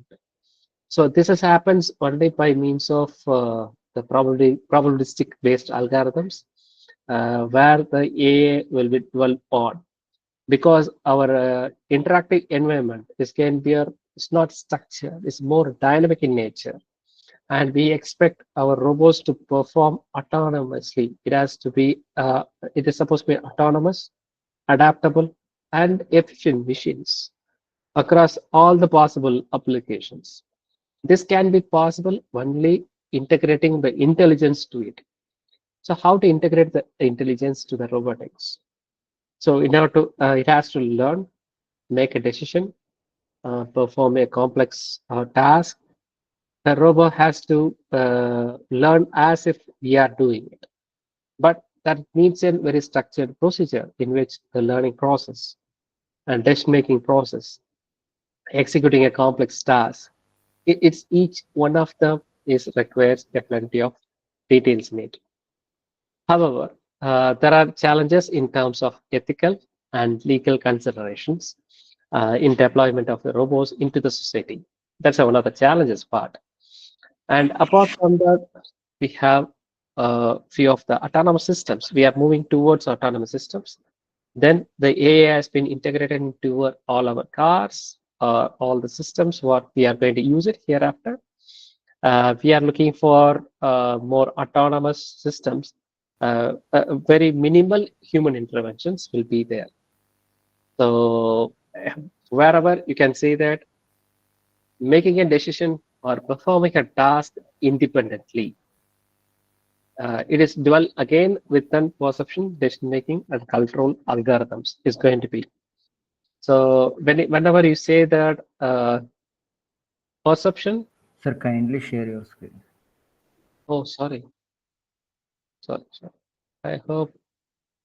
But okay, I have shared the screen, but you are not allowed to share your screen. That's an intimation.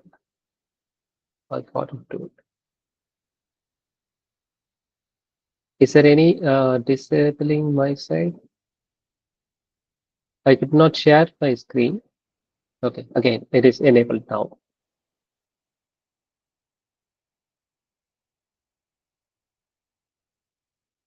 Sorry for the case. I already shared. Okay, anyway, I hope it has been shared now. Yes, sir. Sorry, I will quickly go through that whatever I have shared earlier. Just to summarize.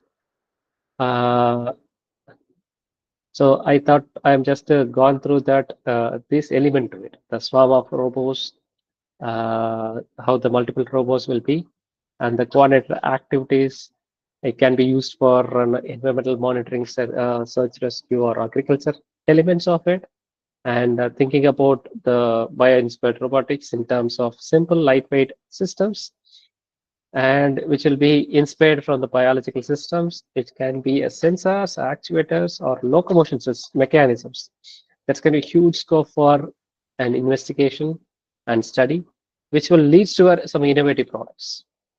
So that's one way, and that's where I started that robotics and AI is supposed to be introduced in terms of transforming how the robots to perceive, navigate, interact with the environment, which will lead to our more autonomous, adaptable, and efficient machines across all the applications.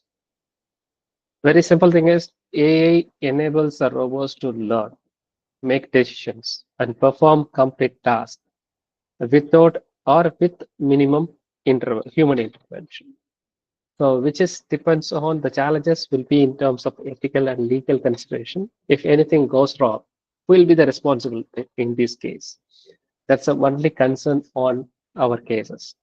That's where I have started using the autonomous systems. We are looking for more autonomous systems, which is supposed to be in terms of that's where I'm location of our perception. When you are looking at the perception, it's kind of more work towards our social engineering as well as the computer science involved in it. And when you are making a decision, the decision making is not more deterministic. So it's going to be stochastic or fussy in nature. So some kind of a research is required. Apart from that, similarly, control algorithms. If you are, when you are driving a two-wheeler, can a robot drive a two-wheeler? Then what are the elements, whatever we are doing can be doable. So this is where the systems are requiring the artificial intelligence integration. So it requires a robot learning supposed to be there, that with the machine learning and reinforcement learning algorithms and techniques to have and learn and adapt new tasks, environments, more effectively. So this integration enables learn, make decision, perform complex tasks. This is what the tagline is all about. How a robot will learn, how a robot will make a decision, how effectively perform a complex task in it. So that's where the integration is all about. The AI into this one. This is more of our software. This is more of our physical systems. How it can be integrated, whether it's going to be our industrial robots or service robots. So we are going for this artificial intelligence into it. So which will be useful for sensing and respond applications, performs optimization in terms of designing it, programming it, or all the purposes, like where even if you are considering some manufacturing, it's a quality inspection, or it could be for maintenance. So all the elements we need to have integration. That's why the aim of using an AI. So we have our own system is going to be so dynamic, variable in nature, to manage the variability and unpredictability in the external world. It will be in terms of real time or we have offline also. But how to manage this variability and unpredictability? So for which yes, next questions. Fine. So it could be of four different elements, and it could be the robots can be made into supermarkets to our hospitals. So how we behave in a supermarket, how a doctor will perform a surgery. So it's more of our variability will be there, and unpredictable environments will be there, and that have been learned by the human. So sorry, robot. So this integration will be very important in this case. It will be looked in terms of the hardwares used for. When you are looking at our real world system, it requires light and energy efficient materials, and there may be a new fabrication techniques, additive manufacturing methods for any of the customized robot design aspects. So think about it. We are dull about all the areas of research can be involved into the robotics. I'm just consider that as a kind of an example in this case. Consider an object is there in our conveyor and starts moving on. A robot has to pick this object, has to be placed on the pallet, just stacking over one by one, as is that. Then how it needs to be controlled. A camera may be required. A sensor detecting the movement of the belt conveyor, or could be a motor controller. So once the camera looks at the object, it has to send to the computer, and it has to given to a robot controller. Then it actuates the robot. The time of sensing the objects and grasping will be different, but here we need to understand where it will be. That could be done with the sensors available at the motor side. Again, this is supposed to be transfer. Here, I'll try to get the information and proper synchronization of all this data. The robot will goes there, grasp this object, place it here. Based on the availability of the robot, the next object will be handled appropriately. So this kind of planning is required, and effectively handling the sensors and the in the case. So when you're introducing this AI into robotics, so there's a more industry relevance is there. Many industries are working for the autonomous automation. However, the skilled professionals are lacking nowadays, so which requires AI-driven tools may be helpful. The enhanced learning experiences, it could be possible, and improved hands-on training could be doable, and increased employability towards our AI, and it goes toward the manufacturing sector. A slight tweaking of mechanical engineering slightly on AI can do a much better places. So once we are integrating the AI into robotics, we have AI-enabled personal learning, simulation-based learning can be doable. We can convert as an application. We can do these things. Can work with collaborative robots or kind of predictive techniques could also be doable. I'm quickly going through it. If you find any of the points to be recovered, I will try to do it. I'm just emphasizing that we need to have an interdisciplinary nature supposed to be required. Blending the engineering and the computer science, integrating the data science and IoT, application within healthcare and biomedical engineering, and ethical and social implications, possibly the collaboration with the business and economics. So it's going to be a more of a blending, is it not, of for engineering, science, any health aspects or business aspect. Everything supposed to be integrated. However, there are challenges out there. Surely it's can be implementation costs can be huge, and we have skill gaps among the educators, which requires a continuous training and supporting mechanisms. And there is a huge scope for the career opportunity also. The thing is not mere AI. AI is supposed to be integrated into an application. Then only the AI will be appreciated. Surely there is a resistance will be there, and it will be taken care in cases. And there are ethical and privacy concerns will also be there.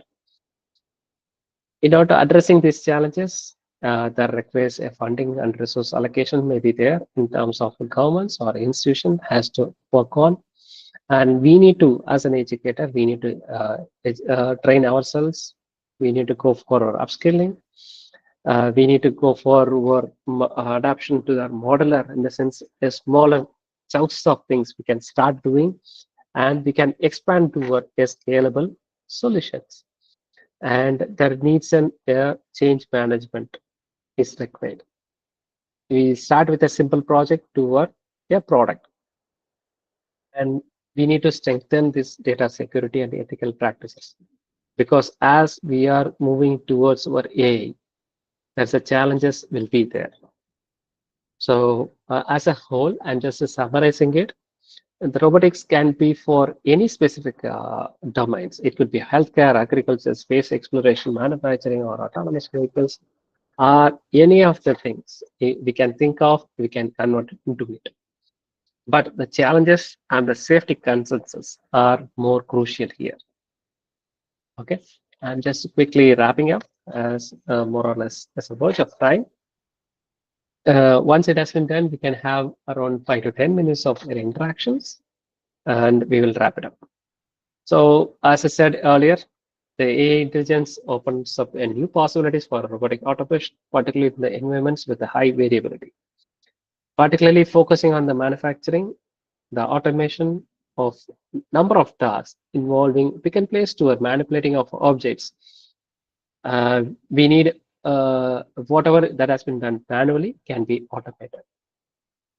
So there is a huge scope for logistics, retailing part, and possibly it can be for new domain of automation is going to happen. However, we are towards moving to a bright future, more environmental conscious. Automation is required, understanding the human, and we need to move forward. Surely the challenge is then where individuals are required to learn entirely new abilities, which is not earlier we are not so aware of it, but we need to learn it. And collaborating with the robotic systems sounds exciting, but the employees will need to learn how to work collaboratively with the smart machines. It's a new learning is required, how to interact with the machines, how effectively, like we are setting and how to write an effective prompting in ChatGPT, possibly. Similarly, when we are working with an automated systems, we need to have some kind of cases. Hereafter, something maybe it may be there, a new position like chief robotics officer may be available in your industries, possibly. And for controlling the programming or any automated machines can lead to it. So the introduction of new technologies are almost taken a time and dedication. So we need to respond as quickly as possible. At the same time, we need to take the time and we need to involve ourselves into the learning process. And just to quickly go through this, again, AI has multiple things to do it. And I will quickly go through it. Sorry. Already I have summarized all the points together. The manufacturing and the logistics sectors are linked to use of AI in robotic applications. It could be for healthcare to for professional service assistance.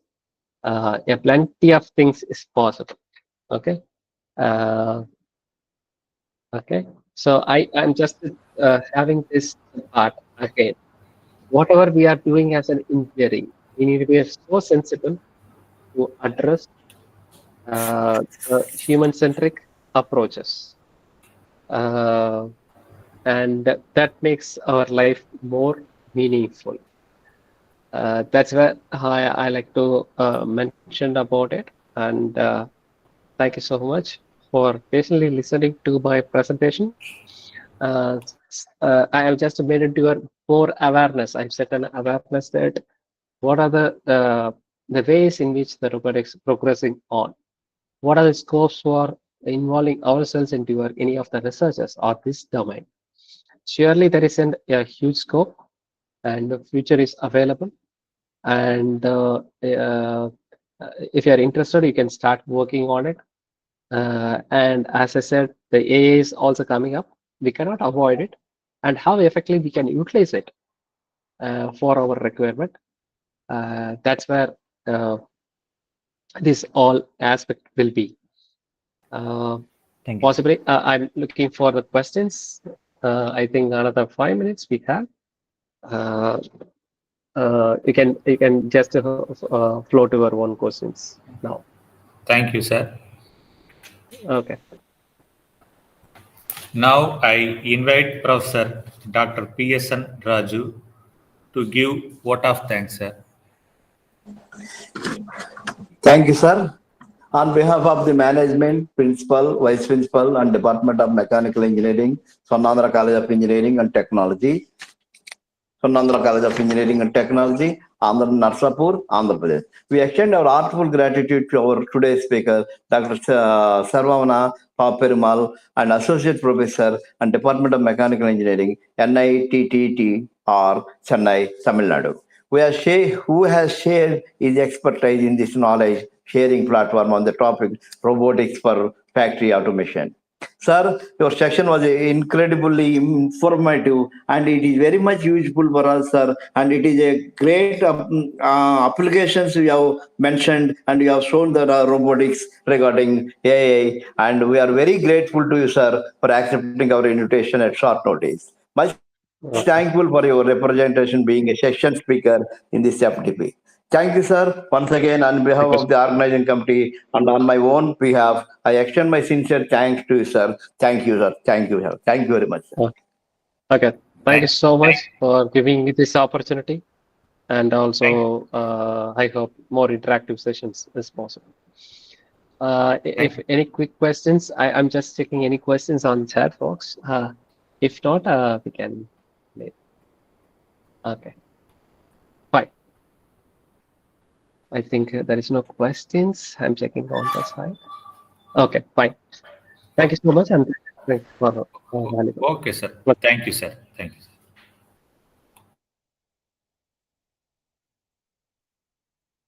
Let's start the validatory function.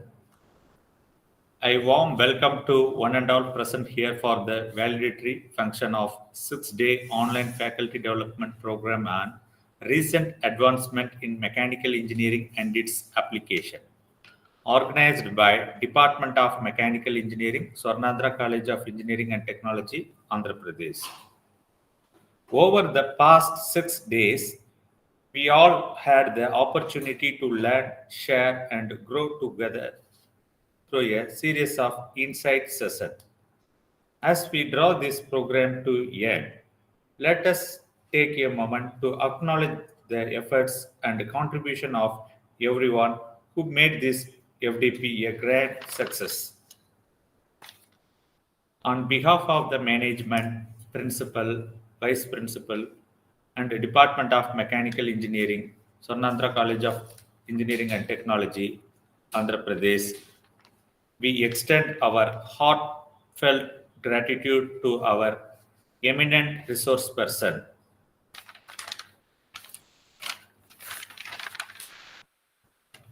They shared their knowledge in the expertise area. The sessions were incredible and informative, and we are grateful to you, sir, for accepting our invitation at short notice.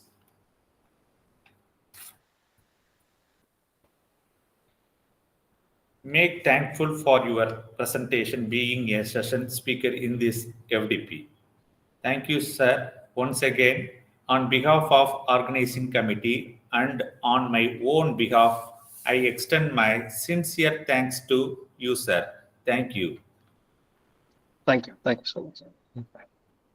Now I request participants to give feedback about 6 days online faculty development program.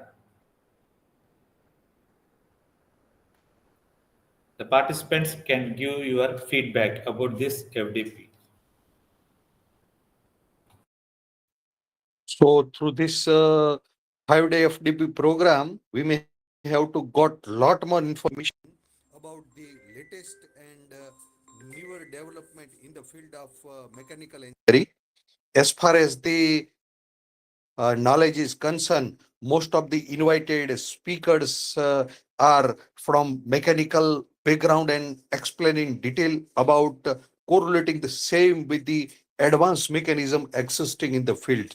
So professors as a part of different regions of the country get lot more knowledge and advancement through this FDP. Myself, Dr. D.B. Jani from Government Engineering College, Dahod, Gujarat, India. Thank you, sir. Thank you, sir. Any other participants? Please give the feedback. Sir, good evening, sir. Good evening, sir. Good evening, sir. This is Dr. Omsi Krishna from Sri Venkateswara College of Engineering, Tirupati, sir, Andhra Pradesh. Sri Venkateswara College of Engineering, SVCE, sir.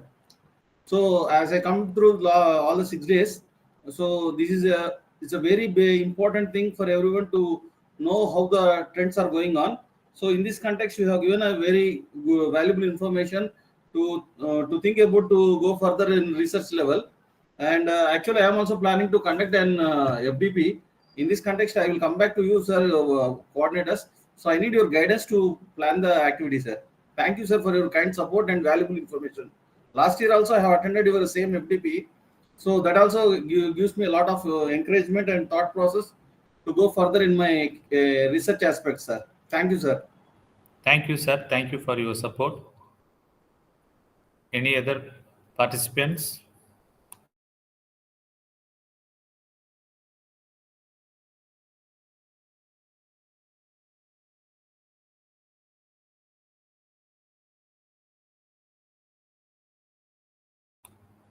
Thank you, sir. It's my honor and privilege to propose the vote of thanks. On behalf of the organizing committee, my heartfelt thanks to the management, our respected principal, for continuously encouraging us to pursue the academic excellence. My sincere gratitude to our vice principal for the motivating, encouraging, and supporting this event. A special note of appreciation to our eminent resource person. Your contribution have truly elevated the academic quality of this program. We are deeply thankful for your time, insight, and effort. Finally, I thank to all the participants for your active involvement throughout the program. Your enthusiasm has made this event lively, and successful. With that, we officially conclude the validatory function. Thank you all once again and wishing everyone continued growth and success. Thank you.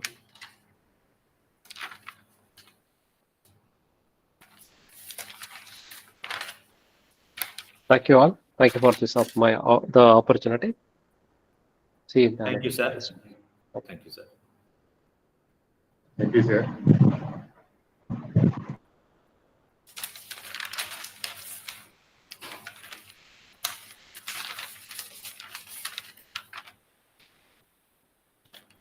Tomorrow, we will share the link for test at 10 a.m. It will be active up to 11 a.m. So the participants should attend the test for certificate. You should have minimum 80% attendance and 75% of test mark is necessary for getting the certificate. Thank you, sir. Sir? Sir? Sir, tell me, sir. Sir, this is a test mark you said. Does that link is shared now? No, sir, tomorrow morning, 10 a.m. we will share the link. Okay, sir. In the Thank you, sir. WhatsApp group. Thank you very much, sir. Thank you, sir. Thank you, sir. Swarnandhra College of Engineering and Technology. Unleash your potential. Build your career here. Godavari Delta in Andhra Pradesh, with its finest soils and pleasant waters, is the richest region for its age-old traditional and cultural heritage. The Vasishtha Godavari, a tribute of river Godavari, flows fluently with all that vibrant erudition spreading along its banks. Our college was established in 2001 by the Vasishtha Education Society to produce global, competent and dynamic professionals, creating Center of Excellence in Technical Education for Empowerment. Apart from curriculum, we train in the latest technology like data science, VLSI, Python, full stack, Java full stack, SAP, process integration, ABAP, FICO, and ERP. Swarnandhra College of Engineering and Technology in Narasapur of West Godavari, vicinal to Vasishtha tributary, carries the baton of such a rich heritage with its dedicated efforts and support in imparting up-to-date, latest, ultra-modern, futuristic mode and phase of engineering education and tech knowledge. We at Swarnandhra give importance to intersection between theory and practice, passion and present for good technical and practical knowledge. It makes our children ready for the industry. With its more than 2 decades of untiring and uncompromising quest, empowering the next generation of engineers, Swarnandhra College of Engineering and Technology had unleashed the potential of thousands of enthusiastic students with its engineering program. Yes, Swarnandhra College of Engineering and Technology is pushing the boundaries of technology. Are you ready to join it? Do you want to forge your own path with its top-notch engineering curriculum? Don't you want to be part of a community of innovators, creators, and problem solvers? Swarnandhra is a place where thinking out of the box is contagious, and it is also a place where ideas inspire change. Here you are welcome to the prestigious Swarnandhra College of Engineering and Technology, where excellence meets innovation. Swarnandhra College of Engineering and Technology is a well-maintained campus with green orchard in beautiful ambience, very conducive. 2,000 computers are available with LAN connection and an internet facility of 800 Mbps bandwidth and Wi-Fi signals spread to all the nook and corners of the campus. A separate computer center with digital library and a central library with 60,000 volumes and 9,500 titles are available for the students with hands-on experience in their respective fields.